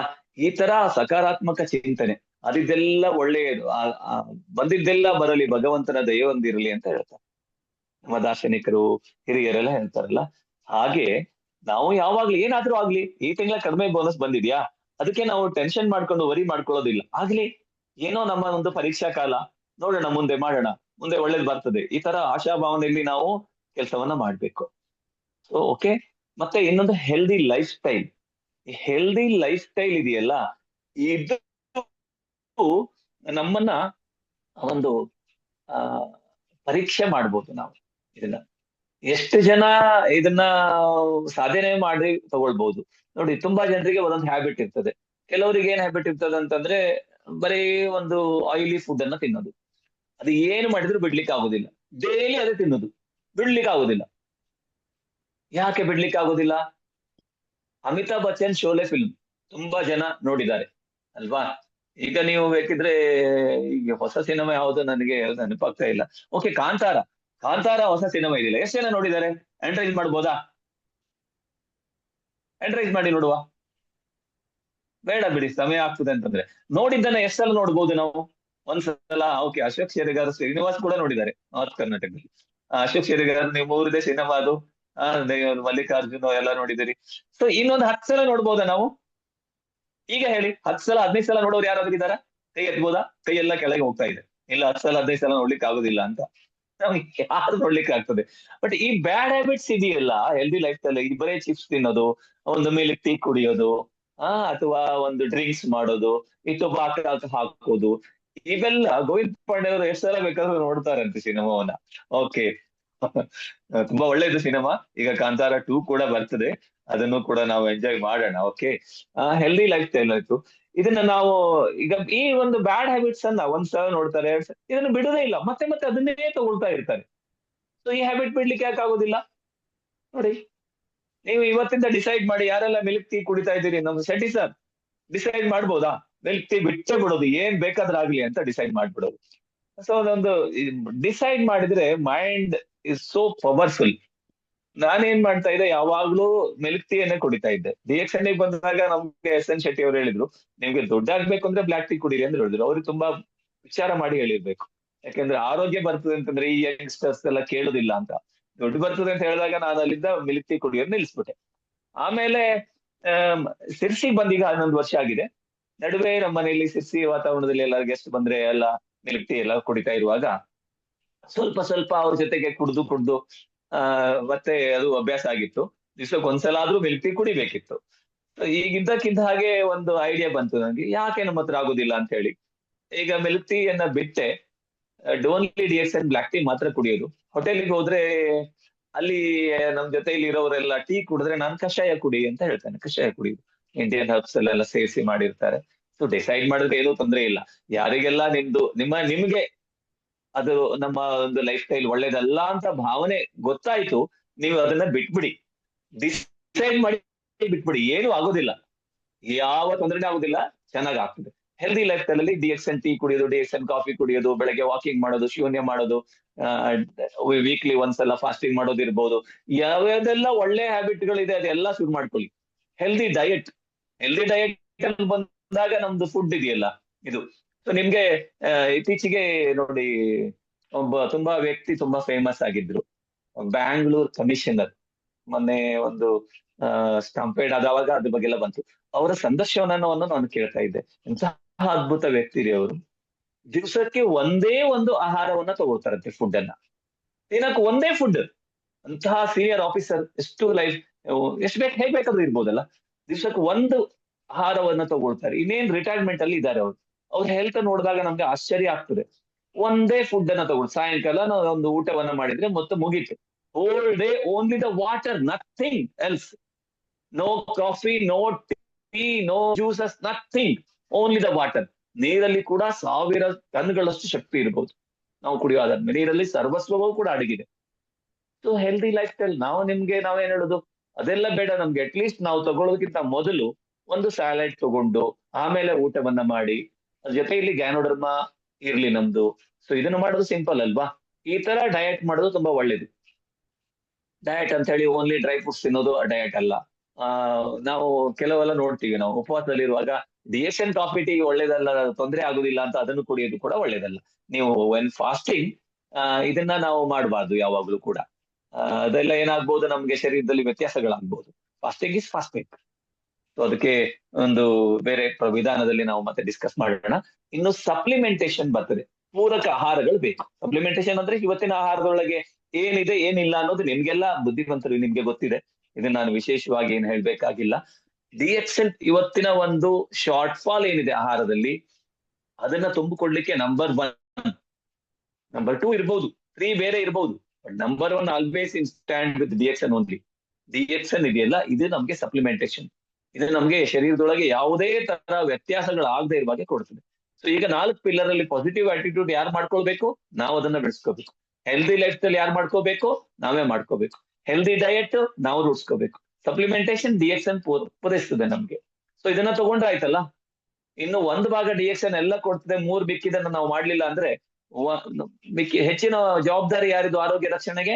ನಮ್ಮದೇ ಜವಾಬ್ದಾರಿ. ಬಿಸ್ನೆಸ್ ಅಲ್ಲಿ ಇರ್ಲಿ ಅಥವಾ ಹೆಲ್ತ್ ಮೇಂಟೈನ್ ಮಾಡ್ಕೊಳ್ಳೋದ್ರಾಗಿರ್ಲಿ, ಇದು DXN ಡಿಸ್ಟ್ರಿಬ್ಯೂಟರ್ ನಮ್ಮದೇ ಜವಾಬ್ದಾರಿ ಆಗಿರ್ತದೆ. ಇದನ್ನ ನಾವು ಗಮನಿಸಬೇಕು. ಇನ್ನು ನಮ್ಗೆ ಟಾಕ್ಸಿನ್ಸ್ ಅಂಡ್ ಇಂಬ್ಯಾಲೆನ್ಸ್ ಬಗ್ಗೆ ನಾವು ಮಾತಾಡ್ಬೇಕು ಅಂತಂದ್ರೆ, ನೋಡಿ, ಶರೀರದೊಳಗಿದೆಯಲ್ಲ ವ್ಯತ್ಯಾಸಗಳಾಗ್ಲಿಕ್ಕೆ, ಏನಾದ್ರೂ ನಮ್ಗೆ ಕಾಯಿಲೆಗಳು, ಅನಾರೋಗ್ಯ, ನೋವುಗಳು ಬರ್ಲಿಕ್ಕೆ ಏನೆಲ್ಲ ಕಾರಣಗಳು ಇರ್ಬೋದು ಅಂತಂದಾಗ ನಮ್ಮಲ್ಲೇ ನಾವೇ, ಬೇರೆದಲ್ಲ, ಎಕ್ಸ್ಟರ್ನಲ್ ಫ್ಯಾಕ್ಟರ್ಸ್ ತುಂಬಾ ಕಡಿಮೆ ಇರ್ತದೆ. ಸ್ಟ್ರೆಸ್ ಯಾರು ಮಾಡ್ಕೊಳ್ಳೋದು? ನಾವೇ ಮಾಡ್ಕೊಳ್ಳೋದು. ಯಾವದ್ದು ಸ್ಟ್ರೆಸ್ಸು? ನಮಗೆ ನೋಡಿ, ನೀವು ತುಂಬಾ ಬಸ್ಸಲ್ಲಿ ಹೋಗ್ತಾ ಇರ್ತೀವಿ ನಾವು, ಯಾರೋ ಒಬ್ರು ಜೋರಾಗಿ ಮಾತಾಡ್ತಾ ಇರ್ತಾರೆ ಮೊಬೈಲ್ ಅಲ್ಲಿ. ಅವ್ರು ಮಾತಾಡ್ಕೋತಾ ಇರ್ತಾರೆ, ಅವ್ರಿಗೆ ಏನ್ ವರಿಸೇ ಇಲ್ಲ. ನಾವು ಸ್ಟ್ರೆಸ್ ಮಾಡ್ಕೊಂಡ್ಬಿಡ್ತೀವಿ ನಾವು ಇದಕ್ಕೆ. ಸೊ ನಾವೇ ಕ್ರಿಯೇಟ್ ಮಾಡ್ಕೋತೀವಿ ಅಲ್ವಾ. ಇನ್ನು ಎಕ್ಸ್ಟರ್ನಲ್ ಫ್ಯಾಕ್ಟರ್ಸ್ ಎಲ್ಲ ಹೇಳಿದ್ನಲ್ಲ, ಇದು ಕೂಡ ಹಾಗೆ. ನಾವು ಜೋರಾಗಿ ಹೋಗುವಾಗ ಸಿಗ್ನಲ್ ಯಾರೋ ಅಡ್ಡ ಬಂದ್ಬಿಡ್ತಾರೆ. ಸೊ ಅವ್ರ ಸಿಸ್ಟಮ್ ಅಲ್ಲಿ ಹೋಗ್ತಾ ಇರ್ತಾರೆ, ಒಂದು ಅವ್ರಿಗೆ ತೊಂದರೆ ಆಗ್ಬೋದು. ನಾವು ಅದನ್ನ ಸ್ಟ್ರೆಸ್ ಮಾಡ್ಕೊಳ್ಬಾರ್ದು. ಮಾಡರ್ನ್ ಲೈಫ್ ಸ್ಟೈಲ್, ಈ ಮಾಡರ್ನ್ ಲೈಫ್ ಸ್ಟೈಲ್ ನಾವು ಬಿಟ್ಟು ನಾವು ಸ್ವಲ್ಪ ಬ್ಯಾಕ್ವರ್ಡ್ ಬರ್ಬೇಕು. ಬಿಸಿನೆಸ್ ಅಲ್ಲಿ ಬೇರೆದ್ರೊಳಗೆ ಮುಂದೆ ಹೋಗಿ, ಬಟ್ ಒಳ್ಳೆ ವಿಚಾರಗಳಲ್ಲಿ ಸ್ವಲ್ಪ ಹಿಂದಿನದನ್ನ ನಾವು ಗಮನಿಸ್ತಾ ಬಂದಾಗ ಆಗ್ತದೆ. ಫ್ರೀ ರ್ಯಾಡಿಕಲ್ಸ್ ಎಲ್ಲಿ ಉತ್ಪತ್ತಿ ಆಗೋದು? ನಾವು ತಗೊಂಡಿರುವಂತಹ ಆಹಾರ, ಮಾಡುವಂತಹ ಒತ್ತಡಗಳು, ನಮ್ಮ ಟೆನ್ಷನ್ಗಳಿಂದಾಗಿ ಫ್ರೀ ರ್ಯಾಡಿಕಲ್ಸ್ ಉತ್ಪತ್ತಿ ಆಗ್ತದೆ ಶರೀರದೊಳಗೆ. ಅದು ಮುಂದೆ ನಮ್ಗೆ ಮೇಜರ್ ಗೆ ಕಾರಣ ಆಗ್ತದೆ. Air pollution not in our control ಅಲ್ವಾ? ನಿನ್ನೆ ಯಾವ್ದೋ ನೋಡ್ತಾ ಇದ್ದೆ, ಯಾರೋ ಒಬ್ರು ಒಂದು ಪ್ಯೂರ್ ಏರ್ ಬಗ್ಗೆ ಯಾವುದೋ ಒಂದು ಬಿಸಿನೆಸ್ ಅನ್ನ ಸ್ಟಾರ್ಟ್ ಮಾಡಿದ್ದಾರೆ. ಅವ್ರದ್ದು ಸ್ಟೇಟಸ್ ಅಲ್ಲಿ ನೋಡ್ತಾ ಇದ್ದೆ ನಾನು. ಅವ್ರು ಅದನ್ನೆಲ್ಲ ಹಾಕೊಳ್ತಾ ಇದ್ರು. ಸೊ ಜನ ಇವತ್ತು ನೋಡಿ ಆರೋಗ್ಯದೊಳಗೆ ಕ್ರಾಂತಿ ಆಗ್ತಾ ಇರುವಾಗ ಹೊಸ ಹೊಸ ವಿಚಾರಗಳು ಬರ್ತಾನೆ ಇರ್ತದೆ. But old is gold, DX is the best. ಇದನ್ನ ಇಟ್ಕೊಂಡಾಗ ನಮ್ಗೇನು ತೊಂದರೆ ಆಗುದಿಲ್ಲ. ಪೊಲ್ಯೂಟೆಡ್ ವಾಟರ್, ನೀರು ತುಂಬಾ ಕೆಟ್ಟ ಹೋಗ್ತಾ ಇದೆ, ಇವತ್ತು ಕೆಟ್ಟ ಹೋಗಿದೆ ಆಲ್ರೆಡಿ. ಇದರಿಂದನೂ ನಮ್ಗೆ ತೊಂದರೆಗಳು ಬರ್ತದೆ. ಕೆಮಿಕಲ್ಸ್ ಹಾಕ್ತಾರೆ, ಡ್ರಗ್ಸ್ ಇದೆ. ಇನ್ನೊಂದು ಕಾರಣ ಅಂದ್ರೆ ತುಂಬಾ ತಿನ್ನೋದು, ತುಂಬಾ acidic food, cooked food, vegetables ತಿನ್ನೋದೇ ಇಲ್ಲ, ತುಂಬಾ ಕಡಿಮೆ. ಬೆಳಗ್ಗೆ ಎದ್ದು ನೀವು ಅಟ್ಲೀಸ್ಟ್ ಒಂದು ಹಣ್ಣು ತಿಂದ್ರೆ ತುಂಬಾ ಒಳ್ಳೇದು. ಊಟಕ್ಕಿಂತ ಮುಂಚೆ ಒಂದಾದ್ರೂ ತರಕಾರಿ, ಅದು ತುಂಬಾ ಒಳ್ಳೇದು. ಅಥವಾ ಕರಿಬೇವಿನ ಸೊಪ್ಪು, ಅದನ್ನ ಬಿಸಾಡ್ತೀವಿ ನಾವು. ಕೊತ್ತಂಬರಿ ಸೊಪ್ಪು ಅದನ್ನ ತಿನ್ನೋದಿಲ್ಲ. ಯಾವ್ದು ಎಲ್ಲ ಫ್ರೈ ಮಾಡಿ ಬೇಯಿಸಿ. ಪುಷ್ಪರಾಜ್ ಅವರೇ ಇದ್ದೀರಲ್ಲ ಮೀಟಿಂಗ್ ಅಲ್ಲಿ, ನಮ್ಮ ಸ್ಟೈಲ್ ಅಂದ್ರೆ ಹೇಗೆಂದ್ರೆ ಒಳ್ಳೆ ಮಸಾಲೆ ನಮ್ಗೆ, ನೀವು ತಿಂತೀರಿ ಅಂತಲ್ಲ, ಆಗಲ್ಲ. ನೀವು ಎಲ್ಲೋ ನೋಡ್ದಂಗೆ ಕಾಣ್ಲಿಲ್ಲ ನನಗೆ. ಒಳ್ಳೆ ನಾವು ಆರೋಗ್ಯದ ಬಗ್ಗೆ ವಿಶೇಷವಾಗಿ ಸೀನಿಯರ್ ಸಿಟಿಜನ್ ಹತ್ರ ಇರೋರಂತೂ ಗಮನಿಸ್ಲೇಬೇಕಾಗ್ತದೆ. ಅಬೋವ್ 40 ಇರೋರು ತುಂಬಾ ಎಚ್ಚರಿಕೆಯಿಂದ ಇರ್ಬೇಕು ಈಗಿನ ದಿವಸದಲ್ಲಿ. ಇದೆಲ್ಲ ಯಾಕೆ ಹೇಳ್ತೀನಿ ಅಂತಂದ್ರೆ, ಇಲ್ಲಿ ಇರೋರು ಆಲ್ಮೋಸ್ಟ್ ಎಲ್ಲ ಒಂದು 30-35 ಕ್ರಾಸ್ ಆಗಿರೋರೇ ಜಾಸ್ತಿ ಇರ್ಬೋದು ಅಲ್ವಾ? ಸೊ ಇದರ ಬಗ್ಗೆ ನಾವು ಹೆಚ್ಚಿಗೆ ಗಮನಿಸ್ಕೊಟ್ಕೊಳ್ಳೋದ್ರಿಂದ ಟಾಕ್ಸಿನ್ ಅಂಡ್ ಇಂಬ್ಯಾಲೆನ್ಸ್ ಗೊತ್ತಾಯ್ತು. ಬಾಡಿ ಇಂಬ್ಯಾಲೆನ್ಸ್ ಆಗ್ತದೆ. ನಾವು ಏನ್ ತಗೊಳ್ತೀವಿ ಅದನ್ನ ಡೈಜೆಸ್ಟ್ ಮಾಡಕ್ ಆಗದೆ ಇರುವಾಗ ಒತ್ತಡ ಸಿಕ್ಕಾಕೊಳ್ತದೆ ಅದು. ಇನ್ನು ಟಾಕ್ಸಿನ್ ಹೊರಗಡೆಯಿಂದ ತುಂಬಾ ಟಾಕ್ಸಿನ್ ಇರ್ತದೆ, ಸ್ಟ್ರೆಸ್ ಆಗ್ತದೆ. ಪ್ರತಿದಿನ ಇದೇ ತರ ಇರ್ತದೆ. ಬೆಳಗ್ಗೆ ಎದ್ದು ಶೂನ್ಯ ಥೆರಪಿಯನ್ನ ನೀವು ಮುಗಿಸಿ, ಅಥವಾ ನಿಮ್ಮದೇ ಆದಂತಹ ಮೆಡಿಟೇಷನ್ ಸಿಸ್ಟಮ್ ಅಲ್ಲಿ ಒಂದು ಮಾರ್ನಿಂಗ್ ವಾಕ್, ಅಥವಾ ಅಟ್ಲೀಸ್ಟ್ ಒಂದು ½ ಅವರ್ ನೀವು ಸೈಲೆಂಟ್ ಆಗಿ ಕೂಲ್ ಆಗಿ 10 ಮಿನಿಟ್ಸ್, ಪ್ಲೀಸ್ 10 ಮಿನಿಟ್ಸ್ ಸೈಲೆಂಟ್ ಆಗಿ ಝೋನ್ ಅಲ್ಲಿ ಕೂತ್ಕೊಳ್ಳಿ ಪ್ರತಿದಿನ. ಸೊ ತುಂಬಾ ಮಿರಾಕಲಸ್ ನಿಮ್ಮ ಶರೀರದೊಳಗೆ ವಿದಿನ್ ಎ ವೀಕ್ ನಿಮ್ಗೆ ಸ್ಟಾರ್ಟ್ ಆಗ್ಬಿಡ್ತದೆ. ಇದೆಲ್ಲ ನೀವು ನೋಡಿ, ಹರೀಶ್ ಸರ್ ಇದಾರೆ ಇಲ್ಲಿ. ಹರೀಶ್ ಅವರು ಮೆಡಿಟೇಷನ್ ಬಗ್ಗೆ ನಾನು ಅವರಿಗೆ ನಂಬರ್ 1 ಹೇಳ್ಬೋದು.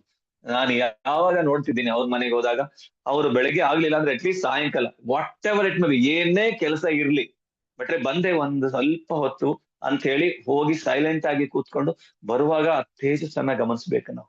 ಆ ಫ್ರೆಶ್ನೆಸ್ ಬರ್ತದೆ. ಸೊ ಇದನ್ನ ನಾವು ಬಿಡಬಾರ್ದು, ಮಾಡ್ಬೇಕು. Okay, next, the body as the best doctor ಅಂತ ಹೇಳ್ತಾರೆ. ನಮ್ಮ ಶರೀರನೇ ನಿಜವಾದ ಡಾಕ್ಟರ್. ನಮ್ಗೆ ಗೊತ್ತಾಗ್ತದೆ ಏನ್ ತೊಂದರೆ ಆಗ್ತದೆ ಅಂತ ಗೊತ್ತಾಗ್ತದೆ. ಇದು ಬಾಡಿ ಒಂದು ಯಾವುದೇ ಆದ್ರೂ ಇಮಿಡಿಯೇಟ್ ಆಗಿ ಅದು ಒಂದು ಕಷ್ಟದಲ್ಲಿ ಸಿಕ್ಕ ಹಾಕೊಳ್ಳಲ್ಲ, ಅಥವಾ ಒಂದು ಸೋಲ್ ಒಪ್ಕೊಳ್ಳೋದಿಲ್ಲ. ಬಾಡಿ ತಕ್ಷಣ ಸೋಲ್ ಒಪ್ಕೊಳ್ಳೋದಿಲ್ಲ. ಫಸ್ಟ್ನೇದು ಏನ್ ಮಾಡ್ತದೆ ಅಂತಂದ್ರೆ, ಅದು ಏದೇ ನಮ್ಮ ಒಂದು ಟಾಕ್ಸಿನ್ ಇರ್ಬೋದು, ಸ್ಟ್ರೆಸ್ ಇರ್ಬೋದು, ಒಂದು 3 ಲೆವೆಲ್ ಅಲ್ಲಿ ಅದು ಅದನ್ನ ಬ್ಯಾಲೆನ್ಸ್ ಮಾಡ್ಕೊಂಡು ಅದನ್ನ ಎದುರಿಸ್ಕೊಂಡು ಪ್ರಯತ್ನ ಮಾಡ್ತದೆ. ಮೊದಲನೇದು ಡಿಸ್ಚಾರ್ಜ್ ಪೀಸ್, ಏನೇ ಇದ್ರೆ ಅದನ್ನ ಹೊರಗೆ ಹಾಕುವಂಥದ್ದು. ಬೇಡದೇ ಇರೋದು ಮಲ ಮೂತ್ರದಲ್ಲಿ ಫಸ್ಟ್ ಮಲ ವಿಸರ್ಜನೆ ಮೂಲಕ, ಮೂತ್ರ ವಿಸರ್ಜನೆ ಮೂಲಕ ಹೊರಗಾಕ್ಲಿಕ್ಕೆ ನೋಡ್ತದೆ. ಆಗ್ಲೂ ಇಲ್ಲ ಅಂತಂದ್ರೆ ಯೂರಿನ್ ಸ್ವೆಟಿಂಗ್ ಮೂಲಕ ಹೊರಗಡೆ ಹಾಕ್ತದೆ. ವಾಮಿಟಿಂಗ್ ಮೂಲಕನೂ ಹೋಗ್ಬಹುದು. ನೋಡಿ, ತುಂಬಾ ಇದು ಕಾಮನ್. ವಾಂತಿ ಬೇದಿ ಅಂತ ಹೇಳ್ತಾ ಇದ್ರು ಚಿಕ್ಕವರು ಇರುವಾಗೆಲ್ಲ ಕಾಮನ್. ನನ್ಗೆ ಇನ್ನೂ ನೆನಪಿದೆ, ಚಿಕ್ಕವನಿರುವಾಗ 8 ದಿನ ನಾನು ಸಫರ್ ಆಗಿದೆ, ವಾಂತಿ ಬೇದಿ. ಡಾಕ್ಟರ್ ಮೆಡಿಸಿನ್ ಎಲ್ಲ ಕೊಟ್ರು. ಈಗ ಅರ್ಥ ಆಗ್ತದೆ ಯಾಕೆ ಆಗಿದೆ ಅಂದ್ರೆ, ನಾವು ಚಿಕ್ಕವರು ಇರುವಾಗ ನಮ್ಗೆ ಈ ತರ ತಿಂಡಿ ಅದು ಇದು ಎಲ್ಲ ಮನೇಲಿ ಏನ್ ಮಾಡ್ತಾರೆ, ಸ್ವಲ್ಪ ಅಷ್ಟೇ. ಯಾರಾದ್ರೂ ಬಂದ್ರೆ ಒಂದು ಬಿಸ್ಕೆಟೋ ಹಣ್ಣೋ ಯಾವ್ದೋ ಕೊಟ್ರೆ ಮನೆಯವರೆಲ್ಲ ಹಂಚ್ಕೊಂಡು ತಿನ್ಬೇಕು. ಆ ಟೈಮ್ನಲ್ಲಿ ರಜಾನಲ್ಲಿ ನಮ್ಗೆ ಈ ಒಂದು ದಾಲ್ಚಿನ್ನಿ ಗೊತ್ತು ನಮ್ಗೆ, ಅದು ಲವಂಗ ಅಂತ ಹೇಳ್ತಾರೆ, ಅದು ತುಂಬಾ ಆರೋಗ್ಯಕ್ಕೆ ತುಂಬಾ ಒಳ್ಳೇದು. ಅದನ್ನ ನಾವು ಏನ್ ಮಾಡಿದ್ವಿ, ಎಲೆಯಲ್ಲಿ ಕೂಡ ಟೇಸ್ಟ್ ಇರ್ತದಲ್ಲ. ನಾವು ರಜೆ ಇದ್ದಾಗ ಹೋಗಿ ಟೊಂಗೆ ಎಲ್ಲ ಕಡ್ಕೊಂಡು ಬಂದು ಮನೆಯಲ್ಲಿ ಎಲ್ಲೋ ಒಂದು ಹಿತ್ಲು ಮನೆಯಲ್ಲೆಲ್ಲ ಎಲ್ಲರೂ ಫ್ರೆಂಡ್ಸ್ ಸೇರ್ಕೊಂಡು ಅದನ್ನ ಕಟ್ ಮಾಡಿ ತಂದು ಇಟ್ಕೊಳ್ಳೋದು. ಊಟ ಆದ್ಮೇಲೆ ಹೋಗೋದು, ಆರಾಮಾಗಿ ಕೂತ್ಕೊಂಡು ಮಂಗಗಳ ತರ ತಿಂತಾ ಇರೋದು ಸೊಪ್ಪನ್ನ. ತುಂಬಾ ತಿನ್ಬಿಡೋದು. ಅದು ಮೊಗ್ಗೆಲ್ಲ ತಿನ್ನೋದು, ಅದರದ್ದು ತೊಟ್ಟು ತಿನ್ನೋದು, ಎಲೆನೂ ತಿನ್ನೋದು. ಅದು ತಿಂದು ತಿಂದು ತಿಂದು ವಾಮಿಟ್ ಶುರುವಾಯ್ತು, ಲೂಸ್ ಮೋಷನ್ ಶುರುವಾಯ್ತು. ಯಾವುದೇ ಕೂಡ ಜಾಸ್ತಿ ತಿಂದ್ರೆ ಅಪಾಯನೇ ಅಲ್ವಾ? ಅದೇನಾಯ್ತು, ಅದು ಡಿಸ್ಚಾರ್ಜ್ ಬಾಡಿಯಿಂದ ಬೇಡ ಅಂತ ಹೊರಗೆ. ನನ್ಗಿನ್ನೂ ಒಂದು 5ನೇ ಕ್ಲಾಸ್ ಅಲ್ಲಿ ಏನೋ ಇದ್ದೆ, ನಾನು ನೆನಪಿದೆ ನಮ್ಗೆ. ಸೊ ಬಾಡಿಯಿಂದ ಡಿಸ್ಚಾರ್ಜ್ ಮಾಡ್ತದೆ, ಅದು ಬೇಡದೇ ಇರೋದನ್ನ ಹೊರಗೆ ಹಾಕೋದು. ನಾವೇನ್ ಮಾಡ್ತೀವಿ, ಗಾಬರಿ ಆಗಿ ಹೋಗಿರ್ತೀವಿ, ಹಾಸ್ಪಿಟ್ಲಿಗೆ ಹೋಗ್ತೀವಿ. ಆ ಟೈಮಲ್ಲಿ ಲಿಕ್ವಿಡ್ ಆಹಾರ ತಗೋಬೇಕು. ಫಸ್ಟ್ ಏನ್ ಮಾಡ್ತಾರೆ ಜನ, ಹೆಚ್ಚಾಗಿ ಲೂಸ್ ಮೋಷನ್ ಶುರುವಾದ್ರೆ, ಎಲ್ಲ ತೊಂದ್ರೆ, ಕಷ್ಟ ಆಗುತ್ತೆ, ನಂಗೆ ಡ್ಯೂಟಿಗೆ ಹೋಗ್ಬೇಕು, ಟ್ರಾವೆಲ್ ಮಾಡ್ಬೇಕು, ನೀರು ಕುಡಿಯೋದೇ ಇಲ್ಲ. ಲಂಘನಂ ಪರಮೌಷಧಂ ಅಫ್ಕೋರ್ಸ್, ಬಟ್ ನೀರ್ ಬೇಕು, ನೀರ್ ಬಿಡಬಾರ್ದು. ಆ ಟೈಮಲ್ಲಿ ಆಹಾರ ತಗೊಳ್ದಿದ್ರೆ ನೀರು, ORS ಈ ತರ ತಗೊಳ್ತಾ ಹೋದಾಗ ಶರೀರ ಒಂದು ಬ್ಯಾಲೆನ್ಸ್ ಆಗಿರ್ತದೆ. ಅದು ಡಿಸ್ಚಾರ್ಜ್ ಮಾಡ್ಲಿಕ್ಕೆ ಇನ್ನೂ ಸಹಾಯ ಆಗ್ತದೆ.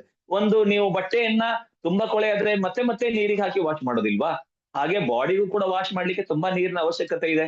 ಇದು ಗಮನಿಸ್ಬೇಕು ನಾವು.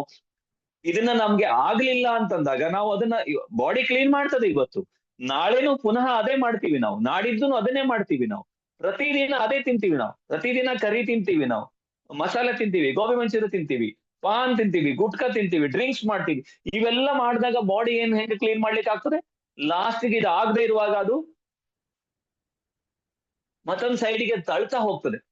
ನಾವು ಅದು ನೋಡಿ, ಯಾವಾಗ್ಲೂ ನಮ್ಗೆ ಔಟ್ಪುಟ್ ಗಿಂತ ಇನ್ಪುಟ್ ಜಾಸ್ತಿ ಆದ್ರೆ ಏನಾಗ್ತದೆ ಹೇಳಿ? ಎಕ್ಸರ್ಸೈಸ್ ಮಾಡೋದಿಲ್ಲ ನಾವು, ಕ್ಯಾಲೋರಿ ಬರ್ನ್ ಆಗೋದಿಲ್ಲ, ಬೇಡದಿರೋ ಜಾಸ್ತಿ ಬಂದಾಗ ಅವಾಗ ಎಲ್ಲ ಒಂದ್ ಕಡೆಗೆ ಮೂಲೆಯಲ್ಲಿ ತಳ್ಳೋದು. ನಮ್ಮ ಬಾಡಿ ಒಳಗೆ ಸಾಕಷ್ಟು ಒಂದು ಎಂಟಿ ಸ್ಪೇಸ್ಗಳು ಇರ್ತದೆ. ಮ್ಯೂಕಸ್ ಎಲ್ಲ ಸೇರ್ಕೊಳ್ಳೋದು, ಹಣೆ ಭಾಗ, ಮೂಗಿನ ಭಾಗ, ಹೀಗೆ ಲಂಗ್ಸ್ ಇರ್ಬಹುದು. ಸೊ ಎಲ್ಲೆಲ್ಲ ಕಡೆಗೆ ಇರ್ತದಲ್ಲ, ಅಲ್ಲಿ ಎಲ್ಲಾ ಕಡೆಗೆ ಇದು ಒಂದು ಕಡೆ ತಳ್ತಾ ಹೋಗ್ತದೆ. ನಮ್ಮ ಮನೆಯಲ್ಲಿ ಎಲ್ಲ ನೋಡಿ, ಒಂದು ಮನೆಯಲ್ಲಿ ಒಂದು ಬೇಡದೇ ಇರೋದು, ಉಪಯೋಗ ಆಗದೆ ಇರೋದು, ಖಾಲಿ ಜಾಗಗಳು ಇರೋದಿಲ್ವಾ, ಅಲ್ಲೆಲ್ಲ ನಾವು ಬೇಡದೇ ಇರೋದೆಲ್ಲ ಸೇರಿಸ್ತಾ ಇರ್ತೀವಲ್ಲ. ಸೇಮ್ ಸಿಸ್ಟಮ್, ಏನು ವ್ಯತ್ಯಾಸ ಇಲ್ಲ, ಅದು ಸೇರಿ ಹೋಗ್ತದೆ. Third level defence system, tumour developing. ಅದು ಏನ್ ಮಾಡ್ತೀವಿ ಅಂದ್ರೆ, ಒಂದು ಈಗ ನೋಡಿ ನಾವು ಏನ್ ಹೇಳ್ಬೋದು ಅಂದ್ರೆ, ಈಗ ಪ್ಲಾಸ್ಟಿಕ್ ಗಳನ್ನೆಲ್ಲ, ಬಾಟಲ್ ಗಳನ್ನೆಲ್ಲ, ವೇಸ್ಟ್ ಗಳನ್ನೆಲ್ಲ ಏನ್ ಮಾಡ್ತಾರೆ, ಒಂದು ಪ್ರೆಸ್ ಮಾಡಿ ಅದನ್ನ ಒಂದು ಫ್ಲಾಟ್ ಮಾಡಿ ಅದನ್ನ ಕಡಿಮೆ ಸ್ಪೇಸ್ ಅಲ್ಲಿ ಸೇರಿಸಲಿಕ್ಕೆ ಪ್ರಯತ್ನ ಮಾಡ್ತಾರೆ. ಕಡಿಮೆ ಸ್ಪೇಸ್ಗಳಲ್ಲಿ ಈ ಜಿಪ್ ಫೈಲ್, ಈಗ ನೀವು ಯಂಗ್ಸ್ಟರ್ಸ್ ಗೆ, ನಾವು ಈಗ ಯಂಗರ್ ಜನರೇಷನ್ ಹೇಳ್ಬೇಕು ಅಂದ್ರೆ, ನಾವು ಯಾವ್ದಾದ್ರು ತುಂಬಾ ಒಂದು ಐಟಮ್ ಅನ್ನೋದು ಒಂದು ಫೋಟೋಸ್ ಅನ್ನ ಕಳಿಸುವಾಗ ಜಿಪ್ ಫೈಲ್ ಫೋಲ್ಡರ್ ಶ್ರಿಂಕ್ ಮಾಡಿ ಕಳಿಸ್ತೀವಲ್ವಾ, ಹಾಗೆ ಬಾಡಿ ಇದು ಇದೇ ತರ ಮನುಷ್ಯ, ಇವನ್ ಏನ್ ಮಾಡಿದ್ರು ಬಿಡೋದಿಲ್ಲ. ಇವನು ಡೈಲಿ ಗೋಬಿ ಮಂಚೂರಿ ತಿಂತಾನೆ, ಡ್ರಿಂಕ್ಸ್ ಮಾಡ್ತಾನೆ, ಗುಟ್ಕಾ ಹಾಕ್ತಾನೆ, ಅಥವಾ ಚಾಕ್ಲೇಟ್ ತಿಂತಾನೆ, ತುಂಬಾ ಸ್ವೀಟ್ ತಿಂತಾನೆ, ಬೇಡದಿರೋದೆಲ್ಲ ತಿಂತಾನೆ. ಇದು ನನ್ನಿಂದ ಆಗುದಿಲ್ಲ, ಜಾಗ ಇನ್ನೂ ಬೇಕಲ್ಲ. ಬಟ್ ಬಾಡಿ ಯಾವತ್ತೂ ಕೈ ಬಿಡೋದಿಲ್ಲ. ಚೆನ್ನಾಗಿ ನಮ್ಮ ಉಸಿರಾಟ ಇರೋವರೆಗೂ ಅದ್ರ ಕೆಲಸ ಮಾಡ್ತಾನೆ ಇರ್ತದೆ. ಆವಾಗ ಏನ್ ಮಾಡ್ಬೇಕಾಯ್ತು, ಇನ್ನು ಜಾಗ ಬೇಕಂತ ಹೇಳಿ ಅದೇನ್ ಮಾಡ್ತದೆ, ಒಂದಷ್ಟು ಕೊಲೆಸ್ಟ್ರಾಲ್ ನ ಹೊಟ್ಟೆ ಭಾಗಕ್ಕೆ, ಒಂದಷ್ಟು ಬ್ಯಾಕ್ ಸೈಡ್ಗೆ, ಇನ್ನೊಂದು ತೊಡೆ ಭಾಗಕ್ಕೆ, ಕೈ ಭಾಗಕ್ಕೋ ಅಥವಾ ಚೆಸ್ಟ್ ಅಲ್ಲೋ ಎಲ್ಲೋ ಸೇರಿಸ್ತಾ ಹೋಗ್ತಾ ಇರ್ತದೆ. ಅದು ಲಾಸ್ಟಿಗೆ ಅದು ಕೆಲವೊಂದ್ ಕಡೆ ಟ್ಯೂಮರ್ ಮಾಡಿ ಸೇರ್ತದೆ, ಗಟ್ಟಿ ಮಾಡಿ ಒತ್ತು ಬಿಡ್ತದೆ. ಸೊ ಇದು ಟ್ಯೂಮರ್ ಡೆವಲಪಿಂಗ್ ಸ್ಟೇಜ್. ಟ್ಯೂಮರ್ ಬಂದಾಗ ನಮ್ಗೆ ಗೊತ್ತು, ಮುಂದೆ ಕ್ಯಾನ್ಸರ್ ಆಗ್ಬಹುದು ಎಲ್ಲ, ಅಥವಾ ಗಡ್ಡೆಗಳ ಹಾಗೆ ಇರ್ಬಹುದು. ಸೊ ಇದೆಲ್ಲ ಒಂದು ಪ್ರೋಸೆಸ್ ಇರ್ತದೆ. ಇದ್ರ ಬಗ್ಗೆ ಎಷ್ಟು ಕೂಡ ಮಾತಾಡ್ಬಹುದು, ಸಮಯ ಆಗ್ತಾ ಬಂದ್ಬಿಡುತ್ತೆ, ಸ್ವಲ್ಪ ಫಾಸ್ಟ್ ಹೋಗೋಣ.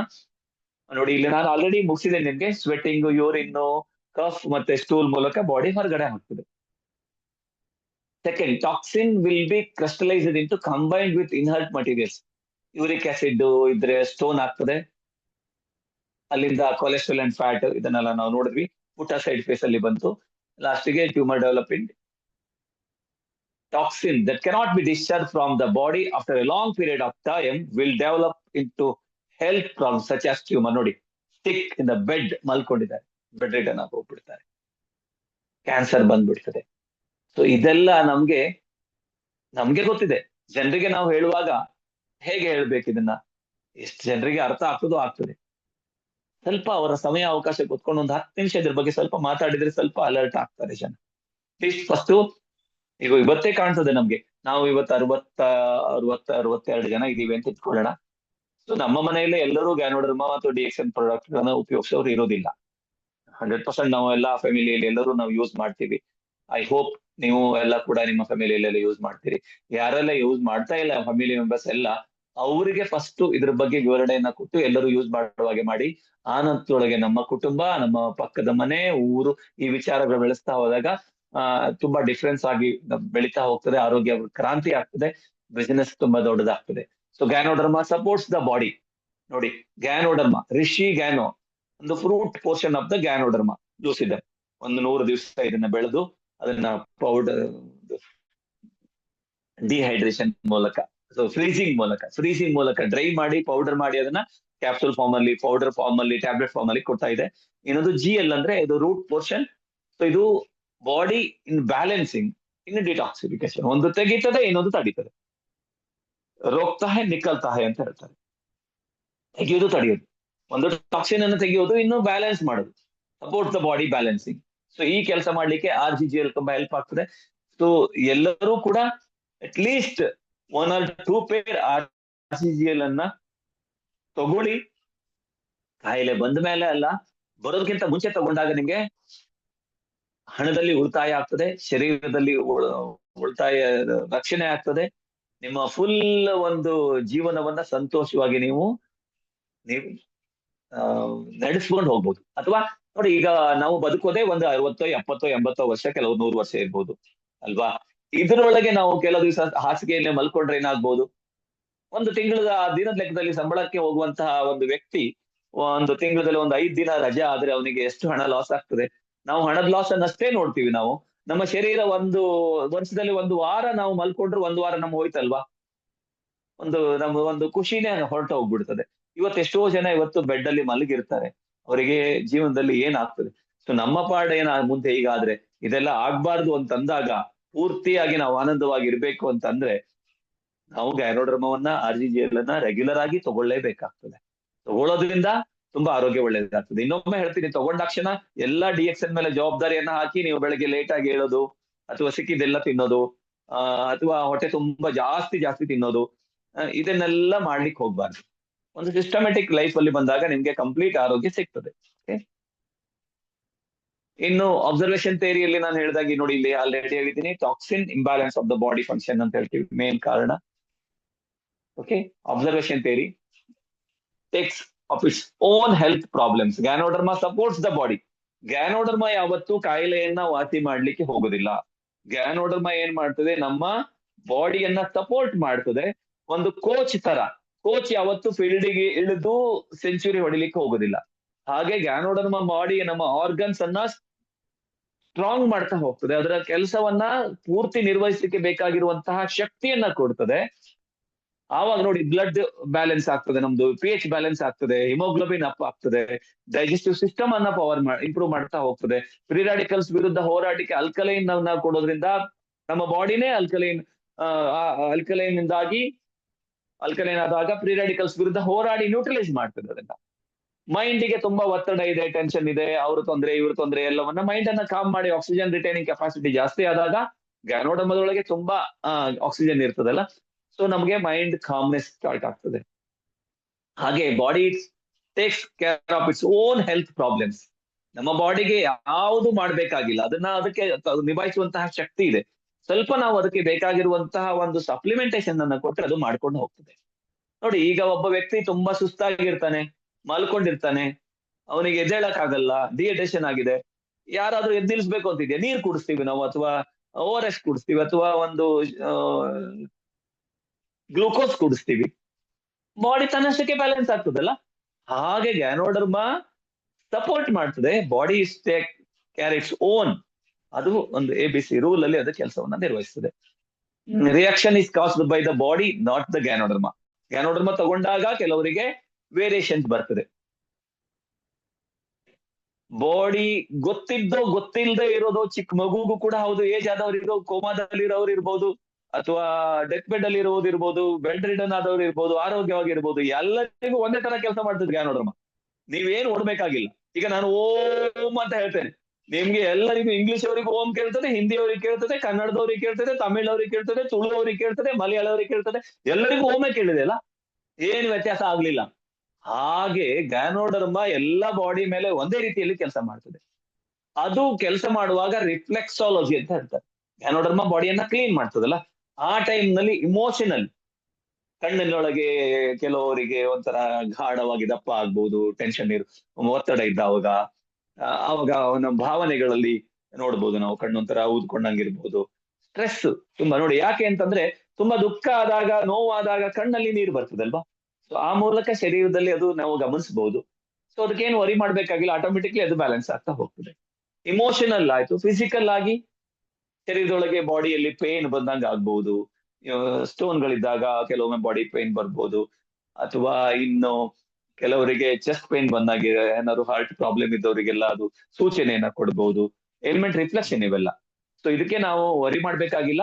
ಇಟ್ ಈಸ್ ಸೀರಿಯಸ್ ಕಂಡೀಷನ್ ಅಲ್ಲಿ ಇದ್ರೆ ಹಾಸ್ಪಿಟಲೈಸ್ ಹೋಗಿ ಅದನ್ನ ಚೆಕ್ ಮಾಡಿಸೋದು ಇಂಪಾರ್ಟೆಂಟ್. ಭಯ ಪಡ್ಬೇಕಾಗಿಲ್ಲ, ಹೇಳಿ ಕೊಡೋದು ಒಳ್ಳೇದು. ಗ್ಯಾನೋಡರ್ಮ RGGL ಕೊಡುವಾಗ, ಸ್ಪೆಷಲಿ ನೀವು ಕಾಫಿ ಟೀ ನಲ್ಲಿ ಅಷ್ಟೊಂದು ವೇರಿಯೇಷನ್ ಬರ್ಲಿಕ್ಕಿಲ್ಲ. RGGL ಕೊಡುವಾಗ ಅವರಿಗೆ ಒಂದು ತಿಳುವಳಿಕೆ ಕೊಟ್ಟು ನೀವು ಅವ್ರನ್ನ ಕಾಂಟ್ಯಾಕ್ಟ್ ಅಲ್ಲಿ ಇಟ್ಟು ಅದನ್ನ ನಾವು ಗಮನಿಸೋದು ತುಂಬಾ ಇಂಪಾರ್ಟೆಂಟ್ ಇರ್ತದೆ. RGGL ಕೊಟ್ಬಿಟ್ಟು ನಮ್ದು ಒಂದು PV ಆಯ್ತು ಅಂತ ಸೈಲೆಂಟ್ ಆಗಿ ಕುತ್ಕೋಬಾರ್ದು, ಹೇಗಿದ್ದೀರಾ ಏನು, ಅಥವಾ ಅವ್ರ ಮನೆಗೆ ವಿಸಿಟ್ ಮಾಡೋದು, it's best way. Fourth observation theory ಒಳಗೆ ನಿಮ್ಗೆ dosage is independent of situations. ಇಲ್ಲಿ ಇಷ್ಟೇ ತಗೋಬೇಕು ಅಂತ ಏನು ರೂಲ್ ಇಲ್ಲ, ನೀವು ಎಷ್ಟು ಕೂಡ ತಗೋಬಹುದು.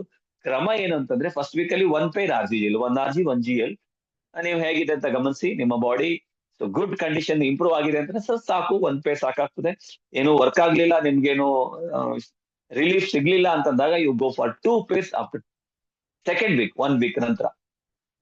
ಅದು ಇಲ್ಲ ಅಂತಂದ್ರೆ ಥರ್ಡ್ ವೀಕ್ ಅಲ್ಲಿ 4 ಪೇರಿಗೆ ಹೋಗ್ಬೇಕು, 4ನೇ ವಾರದಲ್ಲಿ 6 ಪೇರಿಗೆ ಹೋಗ್ಲೇಬೇಕು. ಸೊ ಇದು ಹೋಗ್ಲಿಲ್ಲ ಅಂದಾಗ ಏನಾಗ್ಬಹುದು, ಗ್ಯಾನೋಡರ್ಮ ಕೆಲಸ ಮಾಡಲ್ಲ ಅಂತಲ್ಲ, ನೀವು ಅನ್ಕೊಂಡಿರುವಷ್ಟು ವೇಗವಾಗಿ ಕೆಲಸ ಆಗದೆ ಇರ್ಬೋದು. ಬಟ್ ಯಾವಾಗ್ಲೂ ಒಂದು ಗಮನ ಇರ್ಲಿ, ಡೋಸೇಜ್ ಗಿಂತ ತಗೊಳ್ಳೋ ಪೀರಿಯಡ್ ಇಂಪಾರ್ಟೆಂಟ್. ಲಾಂಗ್ ರನ್ ಅಲ್ಲಿ ನಿಮ್ಗೆ 1 ಕಪ್ ಟೀ ಕೂಡ make a lot of difference if you follow the right system.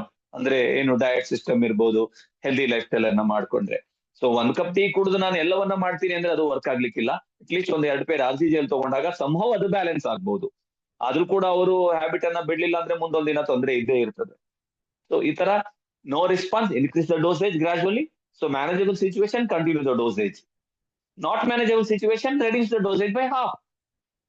6 ಜೊತೆ ತಗೊಂಡಾಗ ನಿಮ್ಗೆ ಕಷ್ಟ ಆಯ್ತು, ತುಂಬಾ ಸುಸ್ತಾಗ್ತಾ ಇದೆ, so you go for 3 dose.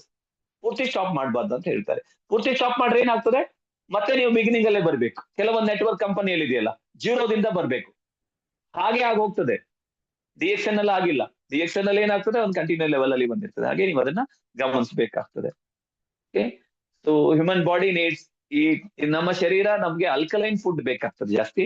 But ನಾವು ಈಗ ಎಷ್ಟು, ನಾವು ಒಂದು 4 ಬೊವೆಲ್ ನಾವು ಊಟ ಮಾಡ್ತೀವಿ ಅಂತಂದಾಗ 5 ಬೊವೆಲ್ ಅಂತ 4:1, 4 ಇದ್ರೆ ಅದು 1 ಅಂತ. 5 ಪೋರ್ಷನ್ ಅಲ್ಲಿ ಇದ್ರೆ ನೀವು ಒಂದು 100 ಮಾರ್ಕ್ಸ್ ಅಂದ್ರೆ ನೀವು 80 ಮಾರ್ಕ್ಸ್ ಅಷ್ಟು ಅಲ್ಕಲೈನ್, 20 ಮಾರ್ಕ್ಸ್ ಅಷ್ಟು ಅಸಿಡಿಕ್ ಅಂತ ಹೇಳ್ತಾರೆ. ಬಟ್ ನಮ್ಮಲ್ಲಿ 100% ಅಸಿಡಿಕ್ ತಗೊಳ್ಳೋರಿದ್ದಾರೆ. ಮಾರ್ನಿಂಗ್ ಎದ್ಕೊಳ್ಳಿ ಬೆಡ್ ಟೀ, ಪೂರ್ತಿ ಎಲ್ಲ ಫ್ರೈಡ್ ಐಟಮು, ಸ್ವೀಟ್ ಇದ್ರೊಳಗೆ ಇರೋರಿದ್ದಾರೆ. ಅದನ್ನ ಅಟ್ಲೀಸ್ಟ್ ಚೇಂಜ್ ಮಾಡಿ. ಈ 4:1 ಅಲ್ಲಿ ಹೋದ್ರೆ the best. Within a week ನಾವು ಚೇಂಜಸ್ ಕಾಣ್ಬೋದು. ಆಗ್ಲಿಲ್ಲ ಅಂದ್ರೆ ಅಟ್ಲೀಸ್ಟ್ ಒಂದು ಸ್ವಲ್ಪ ಆದ್ರೂ ನೀವು ಸ್ಟಾರ್ಟ್ ಮಾಡಿ ಗ್ಯಾನೋಡರ್ಮ ಜೊತೆ ಹೋದಾಗ ನಿಮ್ಗೆ ತುಂಬಾ ಒಳ್ಳೇದಾಗ. ಅಸಿಡಿಕ್ ಫುಡ್ ಯಾವ್ದು ಅಂತ ಗೊತ್ತಿದೆ ನಿಮ್ಗೆ, ಇಲ್ಲಿ ಓದ್ಕೊಳ್ಳಿ, ನೀವು ಸ್ಕ್ರೀನ್ ಅಲ್ಲಿ ಇದೆ. ಮೀಟು, ಸಾಫ್ಟ್ ಡ್ರಿಂಕ್ಸ್ ಇವೆಲ್ಲ ಬರ್ತದೆ. ಅಲ್ಕಲೈನ್ ಫುಡ್ ಸೋರ್ಗಮ್ ಒಂದು ಟೈಪ್ ಆಫ್ ಅದು ಗ್ರೇನ್ಸ್, ಅದು ತುಂಬಾ ಒಳ್ಳೇದಿರ್ತದೆ. ಮಿಲೆಟ್ ಇದೆ, ವೀಟ್, ಕಾರ್ನ್ ಅಂಡ್ ವೆಜಿಟೇಬಲ್ಸ್ ಎಲ್ಲ ಅಲ್ಕಲೈನ್ ಫುಡ್ ಅಲ್ಲಿ ಬರ್ತದೆ. ಸೊ ನಮ್ಮ DXN ಪದಾರ್ಥಗಳು of course the best alkaline food. Consume DXN alkaline food like RGGL, tea, Lindsay coffee, spirulina and Morangi. And ಈಗ ಇತ್ತೀಚಿನ ಒಂದು ಏನು ಸಾಕಷ್ಟು ಹೊಸ ಪ್ರಾಡಕ್ಟ್ ಗಳು ಕೂಡ ಆಡ್ ಆಗಿದೆ ನಮ್ಗೆ. ಡಯಾಬಿಟಿಸ್ ಬಗ್ಗೆ ಇಲ್ಲಿ ವಿಶೇಷ ಕೊಟ್ಟಿದ್ದಾರೆ, ಡಯಾಬಿಟಿಸ್ ಯಾಕೆ ಆಗ್ತದೆ ಅಂತ ಹೇಳಿ. ಸೊ ಗಮನಿಸೋಣ, diabetes is not the problem of the food. The food is, ಏನಂದ್ರೆ diabetes not the problem, the food is the problem. ನಮ್ಗೆ diabetes problem caused by the pancreas ಅಂತ ಹೇಳ್ತಾರೆ. ಪ್ಯಾಂಕ್ರಿಯಾಸಿಸ್ ಅಂದ್ರೆ ಅದು ಒಂದು ಮೇದೋಜನಕ ಗ್ರಂಥಿ. ಇನ್ಸುಲಿನ್ ಪ್ರೊಡ್ಯೂಸ್ ಆಗ್ಬೇಕು, ಅದು ಆಗೋದಿಲ್ಲ ಅಂತಂದಾಗ ಏನಾಗ್ತದೆ ಅಂತಂದಾಗ ನಾವು ತಗೊಂಡಿರೋ ಬಾಡಿಯಲ್ಲಿ ಏನೋ ಎಕ್ಸೆಸ್ ಶುಗರ್ ಇದೆಯಲ್ಲ, ಅದು ಡೈಜೆಷನ್ ಆಗ್ದೇನೆ ಆವಾಗ ಸಕ್ಕರೆ ಅಂಶ ಬಾಡಿಯಲ್ಲಿ ಹೆಚ್ಚಾದಾಗ ಪ್ರಾಬ್ಲಮ್ಗಳು ಶುರುವಾಗ್ತದೆ. ಡೈಜೆಸ್ಟಿವ್ ಸಿಸ್ಟಮ್ಗೆ ಪ್ರಾಬ್ಲಮ್ ಇಂದ ಬಂದರೆ ಮಾತ್ರ ಪ್ಯಾಂಕ್ರಿಯಾಸ್ ಪ್ರಾಬ್ಲಮ್ ಬರೋದು. ಡೈಜೆಸ್ಟಿವ್ ಸಿಸ್ಟಮ್ಗೆ ಎಲ್ಲಿಂದ ಪ್ರಾಬ್ಲಮ್ ಬರ್ತದೆ? ಫುಡ್ ಇಂದ. ಲ್ಯಾಕ್ ಆಫ್ ಎನ್ಸೈಮ್ ಅಂದ್ರೆ ಒಂದು ನ್ಯೂಟ್ರಿಷನ್ ಕೊರತೆಯಿಂದ ನಮ್ಮ ಶರೀರಕ್ಕೆ ಬರ್ತದೆ. ಅಂದ್ರೆ ಮೇನ್ ಆಗಿ ಏನಾಯ್ತು, ನಮ್ಮ ಶರೀರಕ್ಕೆ ನಾವು ಏನು ಕೊಡ್ತೀವಿ ಅದರಿಂದನೇ ಒಳ್ಳೇದು ಆಗ್ತದೆ, ಕೆಟ್ಟದ್ದು ಆಗ್ತದೆ ಅಂತ ಆಯ್ತು. ನೀವು ಒಳ್ಳೇದನ್ನ ಕೊಟ್ಟಾಗ ಒಳ್ಳೇದಾಗ್ತದೆ. ನಿಮ್ ಮಕ್ಕಳು ಒಳ್ಳೆಯವ್ರಾಗ್ಬೇಕು ಅಂತ ಒಳ್ಳೆ ಸ್ಕೂಲಿಗೆ ಸೇರಿಸ್ತೀರಾ, ಒಳ್ಳೆ ಫಂಕ್ಷನಿಗೆ ಕರ್ಕೊಂಡು ಹೋಗ್ತೀರಾ, ಅಲ್ವಾ? ಒಳ್ಳೆ ಚೆನ್ನಾಗಿರ್ಲಿ ಅಂತ ಹೇಳಿ ಒಳ್ಳೆ ಬಟ್ಟೆ ಕೊಡಿಸ್ತೀರಾ, ಹೈಜಿನಿಕ್ ಆಗಿರ್ಲಿ ಅಂತ ಹೇಳಿ ಅವ್ರನ್ನ ಪ್ರತಿದಿನ ಅವರಿಗೆ ಬ್ರಷ್ ಮಾಡೋದು, ಸ್ನಾನಕ್ಕೆ ಹೋಗೋದು, ಟಾಯ್ಲೆಟ್ಗೆ ಹೋಗೋದೆಲ್ಲ ಕಲಿಸ್ತಿರ್ತೀರಾ. Why can't you teach the good health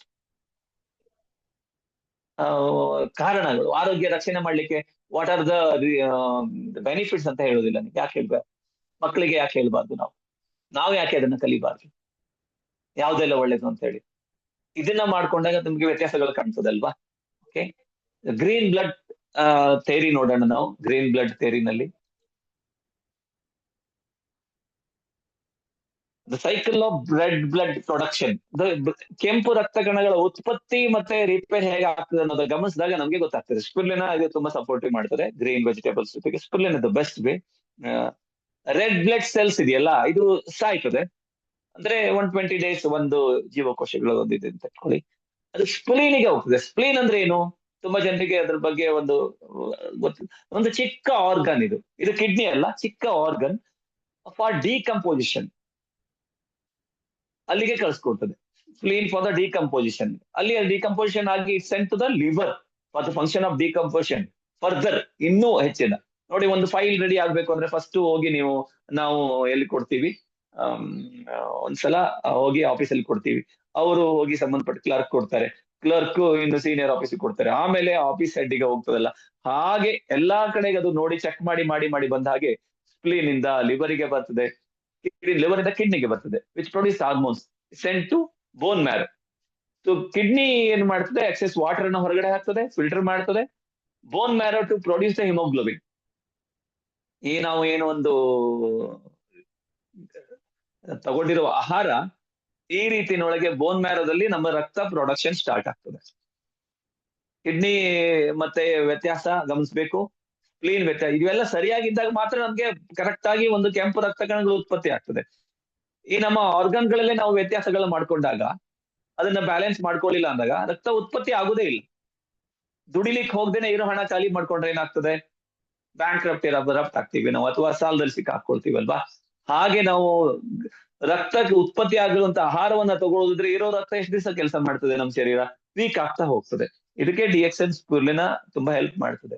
okay, what is good for your stomach is good for your face ಅಂತ ಕೊಟ್ಟಿದ್ದಾರೆ.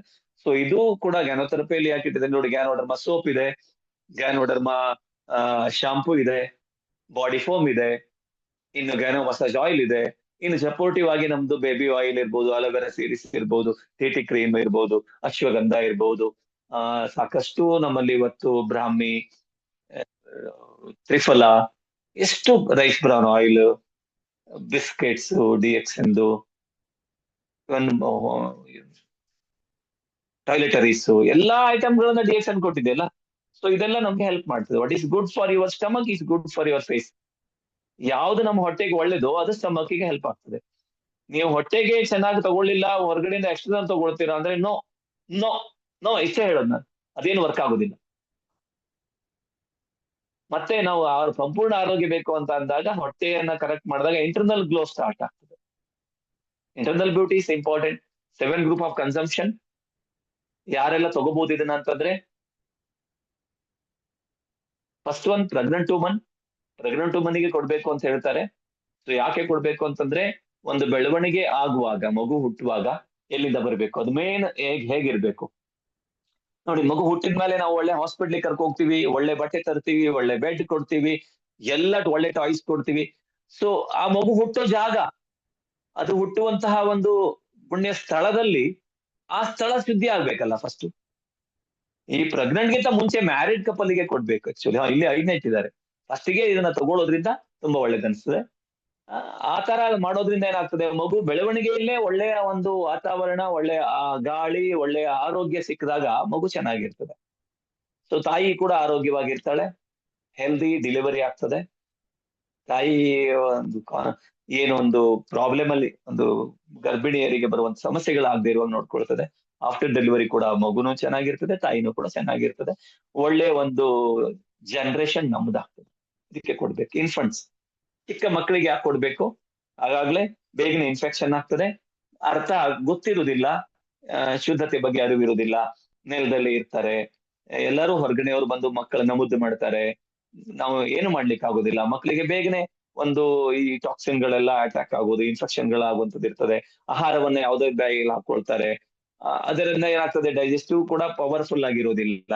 ಆ ಮಗುಗೆ ಈ ಡಿಎಕ್ಸನ್ ಪ್ರಾಡಕ್ಟ್ ಗಳನ್ನ ನೀವು ಸ್ವಲ್ಪ ಸ್ವಲ್ಪ ಕೊಟ್ಟಾಗ ಅದು ಒಂದು ಆರ್ಗನ್ಗಳು ಮತ್ತೆ ಶರೀರ ಚಂದ ರೀತಿಯಲ್ಲಿ ಬೆಳ್ಕೊಂಡು ಹೋಗ್ತದೆ. ಇನ್ ಟೀನೇಜರ್ಸ್ಗೆ ಯಾಕೆ ಬೇಕು? ತುಂಬಾ ಕೋಪ ಬರ್ತದೆ, ಶರೀರದಲ್ಲಿ ಹಾರ್ಮೋನ್ ವೇರಿಯೇಷನ್ ಆಗ್ತಾ ಹೋಗ್ತಾ ಇರ್ತದೆ, ಮತ್ತೆ ಫುಡ್ ಕಂಟ್ರೋಲ್ ಮಾಡ್ಲಿಕ್ಕೆ ಆಗೋದಿಲ್ಲ ಅವರಿಗೆ. ತುಂಬಾ ಒತ್ತಡ ಇವತ್ತಿನ ಲೈಫ್ ಸ್ಟೈಲ್ ಇದೆ, ಓದ್ಬೇಕಾಗ್ತದೆ, ಒಂದು ಕಾಂಪಿಟೇಷನ್ ಯುಗದಲ್ಲಿ ಬದುಕ್ತಾ ಇದ್ದಾರೆ. ಸೊ ಇವರಿಗೆಲ್ಲ ಬ್ಯಾಲೆನ್ಸ್ ಮಾಡ್ಲಿಕ್ಕೆ ಶರೀರ ಮನಸ್ಸು ಎಲ್ಲ ಕರೆಕ್ಟ್ ಆಗಿರ್ಲಿಕ್ಕೆ DXN ತುಂಬಾ ಸಪೋರ್ಟ್ ಮಾಡ್ತಿದೆ. ನೆಕ್ಸ್ಟ್ ಸ್ಕೂಲ್ ಚಿಲ್ಡ್ರನ್ ಇಲ್ಲಿ ಕೊಟ್ಟಿದೆ, ಸ್ಕೂಲ್ಗೆ ಹೋಗುವಾಗ್ಲೂ ಕೂಡ ಹಾಗೆ. ಎಷ್ಟೋ ನೋಡಿ, ನಾನು ಮೊನ್ನೆ ಹೇಳ್ತಾ ಇದ್ದೆ, ಇಲ್ಲೊಂದು ಗವರ್ಮೆಂಟ್ ಸ್ಕೂಲ್ ಇದೆ. ಈ ಸ್ಕೂಲ್ಗಳಲ್ಲಿ ನಾನು ಹೇಳೋದು, ಇಲ್ಲಿ ಯಾರೆಲ್ಲ ನೀವು ಎಜುಕೇಶನ್ ಫೀಲ್ಡ್ ಅಲ್ಲಿ ಇದ್ದೀರಾ ಸ್ವಲ್ಪ ಗಮನಿಸಿ. ನಿಮ್ಮ ಮಕ್ಕಳು ಎಲ್ಲ ಮಧ್ಯಾಹ್ನ ಲಂಚ್ ಬಾಕ್ಸ್ ತರ್ತಾರೋ ಅಥವಾ ನಿಮ್ಮಲ್ಲಿ ಬಿಸಿ ಊಟ ಇದೆಯೋ ಗೊತ್ತಿಲ್ಲ. ಕೆಲವು ಇಲ್ಲ ಅಂದಾಗ ಏನ್ ಮಾಡ್ತಾರೆ, ಮನೇಲಿ ಒಂದಿಷ್ಟು ಅವರಿಗೆ ಪಾಕೆಟ್ ಮನಿ ಅಂತ ಕೊಟ್ಟಿರ್ತಾರೆ, ಹತ್ತಿರದ ಶಾಪ್ ಗಳಿಗೆ ಹೋಗಿ ಬೇಡದೇ ಇರೋದನ್ನ ತಿಂತಾರೆ ಮಕ್ಕಳು. ಆ ಅಂಗಡಿಯವರೆಲ್ಲ ದುಡ್ಡು ಮಾಡ್ಲಿಕ್ಕೆ ಇದ್ದಾರೆ ಅಂತ ಇಟ್ಕೊಳ್ಳಿ ನೀವು. ಒಂದು ಅದು ಕಾಸು ಅವ್ರ ಜೀವನ, ಅವರ ಒಂದು ಆಯ್ಕೆ ಮಾಡ್ಕೊಂಡಿರೋದು. ಸರಿಯಾ ತಪ್ಪು ಅನ್ನೋದು ನಮ್ಮ ಒಂದು ಸಿಸ್ಟಮ್ ಅಲ್ಲಿ ಇಲ್ಲ, ಅದು ಗವರ್ಮೆಂಟ್ ನೋಡ್ಕೊಳ್ಬೇಕು. ಬಟ್ ಅಟ್ಲೀಸ್ಟ್ ನಾವು ಮಕ್ಕಳಿಗೆ ಅದೇ ಅಂಗಡಿಗೆ ಹೋದಾಗ ಒಂದ್ ಹಣ್ಣು, ಸಾಲಡ್, ಇದನ್ನ ಯಾವ್ದೋ ತಗೊಳ್ಳೋ ಬದಲು ಅದ್ರೊಳಗೆ ಚಿಪ್ಸ್, ಫ್ರೈಡ್ ಐಟಮ್ ಇಂಥದನ್ನೇ ತಿನ್ಕೊಂಡು ಮಕ್ಕಳ ಆರೋಗ್ಯ, ಅಥವಾ ಇನ್ಯಾವುದೋ ವೇಸ್ಟ್ ಬನ್ನು, ಬ್ರೆಡ್ ಇದೆಲ್ಲ ತಿಂತ ನಾನು ಏನ್ ರಶ್ ನೋಡಿದಾಗ ಶಾಕ್ ಆಯ್ತು ನನಗೆ. ಇದೆಲ್ಲ ನೋಡಿ, ನಾವು ಇದನ್ನ ನಮ್ಮ ಮಕ್ಕಳಿಗೆ ಅಟ್ಲೀಸ್ಟ್ ನಮ್ಮ ನೆರೆಹೊರೆಯವರಿಗೆ ಇದನ್ನ ತಿಳಿಸಿದ್ರೆ ಅರ್ಥ ಆಗ್ತದೆ. ಕೆಲವಷ್ಟು ಗೊತ್ತೇ ಆಗುದಿಲ್ಲ, ಗಮನಿಸುದಿಲ್ಲ. ಅದು ನಮ್ಮ ಪಾರ್ಟ್ ತುಂಬಾ ದೊಡ್ಡದಿರ್ತದೆ. ಸಮಾಜಕ್ಕೆ ಇದನ್ನ ತಿಳಿಸುವಂತಹ ಪ್ರಯತ್ನವನ್ನ ನಾವು ಮಾಡ್ಲೇಬೇಕು. ನೆಕ್ಸ್ಟ್ ನಿಮ್ಗೆ ಮ್ಯಾರಿಡ್ ಕಪಲ್ಸ್, ಇವತ್ತು ನೋಡಿ ಮದುವೆ ಆದಲ್ಲಿ ಏನಾಗಿರ್ತದೆ ಅಂತಂದ್ರೆ, 2 ಜನ ವರ್ಕಿಂಗ್ ಆಗಿರ್ತದೆ. ಸ್ಪೆಷಲಿ ನಿಮ್ಗೆ ಆಫೀಸ್ ವರ್ಕ್ ಇರ್ಬೋದು ಅಥವಾ ವರ್ಕ್ ಫ್ರಮ್ ಹೋಮ್ ಇರ್ಬೋದು, ಯಾವುದೇ ಕೆಲಸ ಇರ್ಬೋದು, ಒತ್ತಡ ತುಂಬಾ ಇರ್ತದೆ. ಒತ್ತಡ ಆದಾಗ, ಶರೀರಕ್ಕೆ ಕಷ್ಟ ಆದಾಗ ಇದನ್ನ ಯಾರಿಗೂ ಕೂಡ ನಾವು ಅದನ್ನ ಹೇಳಿದ್ರೆ ಅರ್ಥ ಆಗುದಿಲ್ಲ. ಈಗ ನೋಡಿ, ನನ್ಗೆ ಏನೋ ತೊಂದರೆ ಇದೆ ಅಂತ ನಾನು ಸುಮ್ಮನೆ ಹೇಳಿದ್ರೆ ನಿಮ್ಗೆ ಏನ್ ಅನ್ಸ್ಬೋದು, ಇದ್ರ ಬಗ್ಗೆ ಏನು ಗೊತ್ತಾಗುದೇ ಇಲ್ಲ. ಅದೇ ನಿಮ್ಗೆ ಬಂದಾಗ ಅದು ಅರ್ಥ ಆಗ್ತದೆ. ಹಾಗೆ ಗಂಡ ಹೆಂಡತಿ ಇರುವಾಗ ಒಬ್ಬರ ಕಷ್ಟ ಇನ್ನೊಬ್ಬರು ಅರ್ಥ ಮಾಡ್ಕೊಂಡು ಹೋಗೋದು ಎಲ್ಲಾ ಸಮಯದಲ್ಲಿ ಸಾಧ್ಯ ಇಲ್ಲ. ಇವತ್ತಿನ ದಿವಸದಲ್ಲಿ ಮಕ್ಕಳೆಲ್ಲ ತುಂಬಾ ಚೆನ್ನಾಗಿ ಮ್ಯಾನೇಜಬಲ್ ಚೆನ್ನಾಗಿ ಇರ್ತಾರೆ. ಈ ಒಂದು ಒತ್ತಡ ಬಂದಾಗ ಗಲಾಟೆ ಆಗ್ತದೆ. ಗಲಾಟೆ ಆದಾಗ ಏನಾಗುತ್ತದೆ, ಮುಂಚಿನ ಹಾಗೆ ಒಂದು ಜಾಯಿಂಟ್ ಫ್ಯಾಮಿಲಿಯಲ್ಲಿ ಇಲ್ಲ. ಈ ಒಂದು ಒತ್ತಡ ಬಂದಾಗ ನೋಡಿ, ಮದುವೆ ಆದಾಗ ಹೊಸತನದೊಳಗೆ ಅವ್ರನ್ನ ಕೆಲವು ದಿವಸಗಳ ಅವರಿಗೆ ಶರೀರ ಅವ್ರನ್ನ ಬೆಸೆದು ಒಂದು ಮಾಡ್ತದೆ. ಆ ನಂತರದಲ್ಲಿ ಏನಾಗ್ತದೆ, 2 ಜನ ಜೊತೆಯಲ್ಲಿದ್ದಾಗ ನಮ್ಮ ಶರೀರ, ನಾವು ಹೇಗಿದ್ದೀವಿ ಅಂತಂದ್ರೆ, ಯಾವ ಪರಿಸರದಲ್ಲೂ ಆ ಪರಿಸರದಲ್ಲ ನಾವು ಅಟ್ಯಾಚ್ ಮಾಡ್ಕೊಬಿಡ್ತೀವಿ ನಾವು. ಮದುವೆ ಆದ ಹೊಸದಲ್ಲಿ ವ್ಯತ್ಯಾಸಗಳಿದ್ದಾಗ ಅವರ ಶರೀರ ಒಂದು ಬಂಧನಗಳ ಮೂಲಕ ಹೊಂದಾಣಿಕೆ ಆಗ್ತದೆ. ಮುಂದೆ ಹೋಗ್ತಾ ಹೋಗ್ತಾ ಮಕ್ಕಳು ಹುಡ್ತಾರೆ. ಸೊ ಆ ಮಕ್ಕಳು ಮರಿಗಳು ಜೊತೆಯಲ್ಲಿ ಮುಂದೆ ಏಜ್ ಆದ್ಮೇಲೆ ಅವ್ರ ಅನ್ಯೋನ್ಯತೆ ಜಾಸ್ತಿ ಆಗ್ತದೆ. ಬಟ್ ಇವತ್ತೇನಾಗ್ತದೆ ನೋಡಿ, ಯಾವಾಗ್ಲೂ ನಿಮ್ಗೆ ಇವತ್ತಿನ ಯಂಗ್ಸ್ಟರ್ಸ್ ನೋಡಿದಾಗ, ಗಂಡ ಒಂದ್ ಕಡೆ ಮೊಬೈಲ್ ಇಟ್ಕೊಂಡಿರ್ತಾನೆ, ಹೆಂಡತಿ ಒಂದ್ ಕಡೆ ಮೊಬೈಲ್ ಇಟ್ಕೊಂಡಿರ್ತದೆ. ಬಟ್ ಏಜ್ ಆದವ್ರು ಒಬ್ಬರ ಕೈಯಲ್ಲಿ ಒಬ್ರು ಇಟ್ಕೊಂಡು ಓಡಾಡ್ತಾ ಇರ್ತಾರೆ. ಆ ಅಟ್ಯಾಚ್ಮೆಂಟ್ ಇರ್ತದೆ ಅವ್ರಿಗೆ, ಒಬ್ರಿಗೊಬ್ರು ನಾವೇ ಅನ್ನೋದು ಅರ್ಥ ಆಗಿರ್ತದೆ. ಇವತ್ತು ಅರ್ಥ ಆಗದೇ ಇರೋ ಸಿಚುವೇಶನ್ ಅಲ್ಲಿ ಅರ್ಥ ಮಾಡ್ಕೊಳಕ್ಕೆ ಒಂದು ಯುನೈಟೆಡ್ ಫ್ಯಾಮಿಲಿ ಇಲ್ಲದೆ ಇರೋದ್ರಿಂದ, ದೊಡ್ಡ ಮನೆ ಇರ್ತದೆ, 3 ಬೆಡ್ರೂಮ್ ಇರ್ತದೆ, ಸಿಟ್ಟು ಬಂದು ಜಗಳ ಆಡಿದಾಗ ಒಂದು ರೂಮ್ ಅಲ್ಲಿ ಗಂಡ, ಇನ್ನೊಂದು ರೂಮ್ ಅಲ್ಲಿ ಹೆಂಡತಿ, ಮುಂದೆ ಮಕ್ಕಳೆಲ್ಲಿ ಹುಡ್ತಾರೆ, ಜೊತೆಯಲ್ಲಿ ಎಲ್ಲಿ ಇರ್ತಾರೆ. ಗಂಡನಿಗೆ ಸಿಟ್ಟು ಬಂದ್ರೆ ತಿಂಡಿ ಮಾಡದೆ ಹೋಗ್ತಾನೆ, ಹೆಂಡತಿಗೆ ಸಿಟ್ಟು ಮಾಡಿದ್ರೆ ಪಾತ್ರೆ ತೊಳಿದೆ ಕೂತ್ಕೊಂಡಿರ್ತಾಳು. ಸೊ ಗಂಡ ಅದನ್ನು ಮಾಡೋದಿಲ್ಲ. ಏನಾಗ್ತದೆ, ಈ ಗಲಾಟೆಗಳಿಂದಾಗಿ ಶರೀರ ಬಂಧನವೇ ಬೇಡಾಗೋಗ್ತದೆ ಜನರಿಗೆ. ಮದುವೆ ಯಾಕೆ ಬೇಕು, ಇದು ಯಾಕೆ, ಈ ಕರ್ಮಕ್ಕ ನಾನು ಮದುವೆ ಮಾಡ್ಕೊಂಡಿರೋದು, ಇದು ನೀವು ನೋಡ್ತಾ ಇರಿ, ಇಷ್ಟೇ ಆಗ್ತಾ ಇರುವಂತದ್ದು ಇರ್ತದೆ. ಮತ್ತೆ ಇವತ್ತು ಈ ಮದುವೆ ಆದ್ಮೇಲೆ ಏನಾಗ್ತದೆ, ಏನ್ ಮಾಡ್ಬೇಕು, ಎಲ್ಲದೂ ನಿಮ್ಗೆ ಯೂಟ್ಯೂಬ್ ಬೇರೆ ಬೇರೆ ಮೀಡಿಯಾದಲ್ಲಿ ಸಿಗೋದ್ರಿಂದ ಇದಿಷ್ಟೇನ ಅನ್ನೋ ಅರ್ಥಕ್ಕೆ ಹೋಗಿ ಇವತ್ತಿನ ಜೀವನ ಹಾಳಾಗೋಗ್ತಾ ಇರ್ತದೆ. ಈ ಗ್ಯಾನೋಡರ್ಮ ಕೊಡೋದ್ರಿಂದ ಏನಾಗ್ತದೆ, ಅವ್ರ ಶರೀರದೊಳಗೆ ಎಲ್ಲದೂ ಬಯಕೆಗಳು ಜಾಸ್ತಿ ಆಗ್ತವೆ. ಒಂದು ಆರೋಗ್ಯ ಪೂರ್ಣ ಮಟ್ಟದಲ್ಲಿ ಇರ್ತದೆ. ಹಸುವೇನು ಚೆನ್ನಾಗಾಗ್ತದೆ, ಒಂದು ಆ ಕಾಮ ಅಂತ ಇರ್ಬೋದು, ಒಂದು ಪ್ರೀತಿನೋ, ಇದೆಲ್ಲ ಒಂದು ಮಟ್ಟದಲ್ಲಿ ಬಂದಾಗ ಏನಾಗ್ತದೆ, ಒಬ್ರನ್ನೊಬ್ರು ಬಯಸ್ತಾರೆ, ಚೆನ್ನಾಗಿರ್ತಾರೆ, ಒಂದು ಹೆಲ್ದಿ ಫ್ಯಾಮಿಲಿ ಆಗಿರ್ತದೆ. ಇದು ನಮ್ಮ ಮನೆಯಲ್ಲೇ ನಾವು ಸ್ಟಾರ್ಟ್ ಮಾಡಿದಾಗ, ಹೊರಗಿನವರಿಗೆ ಇದು ಅರ್ಥ ಆದಾಗ ಬೇರೆಯವರಿಗೆಲ್ಲ ಕೂಡ ತುಂಬಾ ಚಂದ ರೀತಿಯಲ್ಲಿ ಇದು ಬೇಕಾಗ್ತದೆ. ಮ್ಯಾರಿಡ್ ಕಪಲ್ಸ್ಗೆ ಈ ಒಂದು ಸ್ಟೇಲಿ ganoderma the best solution to lead a healthy lifestyle and enjoyable life enjoy ಮಾಡ್ಲಿಕ್ಕೆ ಹೆಲ್ಪ್ ಆಗ್ತದೆ. ಒಳ್ಳೆ ರೀತಿಯಲ್ಲಿ ಪ್ರೀತಿಯಿಂದ ಇರ್ಲಿಕ್ಕೆ ಹೆಲ್ಪ್ ಆಗುವಂತದ್ದು. ಇನ್ ಸೀನಿಯರ್ಸ್ ಗೆ ಯಾಕೆ ಬೇಕು ಅಂತಂದಾಗ, ಡಿಪೆಂಡೆಂಟ್ ಆಗಿರ್ತಾರೆ ಅವರು, ಅವರಿಗೆ ತುಂಬಾ ಕಷ್ಟ ಆಗ್ತದೆ. ಅವರು ಇವತ್ತು ಅವ್ರನ್ನ ನೋಡ್ಕೊಳ್ಳೋಕೆ ಎಲ್ಲ ಕಷ್ಟ ಇದೆ. ಅವರ ಆರೋಗ್ಯವನ್ನು ರಕ್ಷಣೆ ಮಾಡ್ಕೊಳ್ಳಿಕ್ಕೆ, ನಡೆದಾಡ್ಲಿಕ್ಕೆ, ಓಡಾಡ್ಲಿಕ್ಕೆ ಇದೆಲ್ಲ ಇರೋದ್ರಿಂದ ಸೀನಿಯರ್ಸ್ ಗೆ ತುಂಬಾ ಮಸ್ಟ್. ಸಿಕ್ ಪೀಪಲ್ ಗೆ ಬೇರೆ ಆಲ್ಟರ್ನೇಟಿವ್ ಇಲ್ಲ ಇವತ್ತು. DXN ನೀವು ಬೇರೆ ಎಲ್ಲಿ ಹೋದಾಗ ಕರೆಕ್ಷನ್ ಆಗಲಿ, ನಾವು ಹೇಳಿದ್ವಂಗೆ DXN supports the body. So ಈ ರೀತಿಯಲ್ಲಿ ಹೋಲ್ ಒಂದು ಜನರೇಷನ್ ಗೆ ಗ್ಯಾನೋಡರ್ಮ ದ ಬೆಸ್ಟ್ ಸೊಲ್ಯೂಷನ್ ಅಂತ ನಾನು ಹೇಳ್ತಾ, ಸೊ ಇವತ್ತಿನ ಈ ಒಂದು ಅವಕಾಶ ನಮ್ಗೆ ಕೊಟ್ಟಿರೋರಿಗೆ ಎಲ್ಲರಿಗೂ ವಂದನೆಯನ್ನ ಸಲ್ಲಿಸ್ತಾ ನನ್ನ ಒಂದು ಇದನ್ನ ಮಾತನ್ನ ಮುಗಿಸ್ತಾ ಇದ್ದೀನಿ. ಧನ್ಯವಾದಗಳು. Thank you very much. Okay, thank you very much ಭಟ್ರೆ. ತುಂಬಾ ಚೆನ್ನಾಗಿ ಆಫ್ಟರ್ ಲಾಂಗ್ ಟೈಮ್ ಗ್ಯಾನೋಥೆರಪಿಯನ್ನು ಎಕ್ಸ್ಪ್ಲೈನ್ ಮಾಡಿದ್ರಿ. ತುಂಬಾ ಅರ್ಥಪೂರ್ಣವಾಗಿತ್ತು ನಿಮ್ಮ ಮಾತುಗಳು. Really wonderful presentation. ನಮಗೂ ನಿಮ್ಮ ಫ್ಯಾಮಿಲಿಗೂ ಒಳ್ಳೇದಾಗ್ಲಿ ಅಂತ ಇಲ್ಲಿಂದಾನೆ ಹಾರೈಸ್ತೀವಿ. ಯಾರಿಗಾದ್ರೂ DXN ಅಥವಾ ಗ್ಯಾನೋಡರ್ಮ ಬಗ್ಗೆ ಅಥವಾ ಡೋಸೇಸ್ ಬಗ್ಗೆ ಏನಾದರೂ ಡೌಟ್ ಇದ್ರೆ ನೀವು ಕೇಳ್ಬೋದು. ಅವರು ಇನ್ನೊಂದು 5 ನಿಮಿಷ ನಮ್ಮ ಜೊತೆಗಿದ್ದಾರೆ. Anybody having doubt you can ask the hello, question. Hello, good morning. Good morning ಭಟ್ರೆ. Good morning sir. Good morning Shekhar ಅವರೇ. Super super sir. ನಿಮ್ಮ ಒಂದು ಮಾತುಂಟಲ್ಲ ಅದು ಅಷ್ಟು ಒಂದು ಸರ್ ಹೇಳಿದಾಗೆ ಅರ್ಥಪೂರ್ಣವಾಗಿತ್ತು. ಯಾಕಂದ್ರೆ ಪ್ರತಿ ಕ್ಷಣವೂ ಕೇಳುವ ಅಂತ ಇತ್ತು, ಆ ರೀತಿಯಲ್ಲಿ ಇತ್ತು. ಯಾಕಂದ್ರೆ ನೀವು ಮನಸ್ಸಲ್ಲಿ ಮನಸ್ಸಿತ್ತು ಹೇಳ್ತೀರಾ ಅಂತ ಹೇಳಿದ್ರೆ ಆ ರೀತಿಯಲ್ಲಿ ಹೇಳಿದ್ರಿ ಸರ್. ರಿಯಲಿ ವಂಡರ್ಫುಲ್ ಅಂತ ಹೇಳ್ಬೋದು. ಯಾಕಂದ್ರೆ ಪ್ರತಿಯೊಂದು ವಿಷಯವನ್ನು ನಮ್ಗೆ ಮನದಟ್ಟು ಮಾಡಿದ್ರಿ. ಯಾಕಂದ್ರೆ ಜನರಿಗೆ ಜ್ಞಾನಧರ್ಮದ ಬಗ್ಗೆ ಕೆಲವರಿಗೆ ಗೊತ್ತಿರ್ಬೋದು, ಅದರ ಬೆನಿಫಿಟ್ ಬಗ್ಗೆ ಗೊತ್ತಿರುವುದಿಲ್ಲ. ಈಗ ನೀವು ಒಂದು ಅಂಡರ್ಸ್ಟ್ಯಾಂಡಿಂಗ್ ಬಗ್ಗೆ ಹೇಳಿದ್ರಲ್ಲ ಸರ್, ಅದು ತುಂಬಾ ಒಂದು ಒಳ್ಳೆ ವಿಚಾರ ಸರ್. ಎಷ್ಟೋ ಕಡೆ ರಿಯಾಲಿಟಿ ಆಗ್ತಾ ಇದೆ. ಇದಕ್ಕೆ ಪರಿಹಾರ ನಮ್ಮ ಜ್ಞಾನ ಥೆರಪಿ ಅಂತ ನನ್ಗೆ ಅನಿಸ್ತದೆ. Thank you sir, thank you. ಇದನ್ನು ಶೇರ್ ಮಾಡಿ ಸರ್. Thank you. ನಿಮ್ಮೂರಿಗೆ ಬರ್ತಾ ಇದ್ದೀನಿ ಅಶೋಕ್ ಅವರೇ, ನಾಡಿದ್ದು ಹೊರಡ್ತಾ ಇದ್ದೀನಿ, ನಿಮ್ಮೂರಿಗೆ ಬರ್ತಾ ಇದ್ದೀನಿ. ಬನ್ನಿ ಸರ್, ಬನ್ನಿ, ವೆಲ್ಕಮ್. ಭೇಟಿ ಆಗೋಣ ಎಲ್ಲ. Okay sir, okay, thank you, thank you. Good morning sir. Good morning madam. Good morning sir. ಒಂದು ಥೆರಪಿ, ಒಳ್ಳೆಯ ಥೆರಪಿಯನ್ನ ಕೊಟ್ಟಿದ್ರಿ ಸರ್. ಎಲ್ಲ ಬೇರೆ ಬೇರೆ ನಿಟ್ಟಿನಲ್ಲಿ ಆಲೋಚನೆ ಮಾಡೋ ತರಾನೇ ಹೇಳಿದ್ರ. ಯಾಕೆ ನಾವು ಈ ಪ್ರಾಡಕ್ಟ್ಗಳನ್ನೆಲ್ಲ ತಿನ್ಬೇಕು ಅನ್ನೋದು ಕ್ಲಿಯರ್ ಮಾಡ್ಬಿಟ್ರ. ಸೊ ಹಾಗಾಗಿ ಒಂದು ವಂಡರ್ಫುಲ್ ಮಾಹಿತಿ ಸರ್. Knowledge very important. ನಾವು ತಿನ್ಬೇಕು, ಬೇರೆಯವರಿಗೆ ತಿನ್ನಿಸ್ಬೇಕಾದ್ರೆ ಈ ಮಾಹಿತಿ ಎಲ್ಲ ನಮ್ಮ ಹತ್ರ ಇದ್ದಾಗ ಅದು ಬೇಕಾಗ್ತದೆ. ಮತ್ತೆ ಲಾಸ್ಟಿಗೆ ಒಂದು ಮಾತು ಹೇಳಿದ್ರಿ, ಈಗಿನ ಯಂಗ್ ಜನರೇಷನ್ ಏನೇನ ಕ್ಯೂರಿಯಾಸಿಟಿನೇ ಇಲ್ಲ ಸರ್ ಜನರ ಹತ್ರ. ಬಿಕಾಸ್ ಆಫ್ ದ ಟೆಕ್ನಾಲಜಿ ಯಾವುದಕ್ಕೂ ಕ್ಯೂರಿಯಾಸಿಟಿ ಇಲ್ಲದೆ ಇರೋದ್ರಿಂದ ಆ ರೀತಿಲಿ ನಮ್ಮ ಪ್ರಾಡಕ್ಟ್ಗಳನ್ನ ತಿಂದಾಗ ಪಾಸಿಟಿವ್ ಆಗಿರುವಂಥದ್ದು. ಯಾಕೆ ಇಷ್ಟೆಲ್ಲ ಕೊಟ್ಟು ತಿನ್ಬೇಕು ಅಂತ ಕೆಲವರಲ್ಲಿ ಪ್ರಶ್ನೆ ಇರ್ತದೆ. ಅದಕ್ಕೆ ಒಂದು ಸಮರ್ಪಕವಾದ ಉತ್ತರ, ನಾವು ಹೆಲ್ದಿ ಆಗಿರ್ಬೇಕು, ಹ್ಯಾಪಿ ಆಗಿರ್ಬೇಕು ಅಂದಾಗ ನಮ್ಗೆ ಜ್ಞಾನೋಡ್ರಮ ಬಹಳ ಅಗತ್ಯವಾಗಿದೆ. ಒಳ್ಳೆಯ ಮಾಹಿತಿಯನ್ನ ಕೊಟ್ಟಿದ್ದೀರಿ ಸರ್. ಪದೇ ಪದೇ ಬನ್ನಿ, ನಾಡಿದ್ದು ನಾವು ಬರ್ತಾ ಇದೀವಿ, ಸಿಗೋಣ ಕಾಪುಗೆ. Yes, madam. Yes, madam. Okay sir. Thank you, thank you. Thank you sir. Thank you. Thank you, madam. Thank you. Okay okay. Thank you. Gangadhar ಅವರೇ ಮಾತಾಡಿ.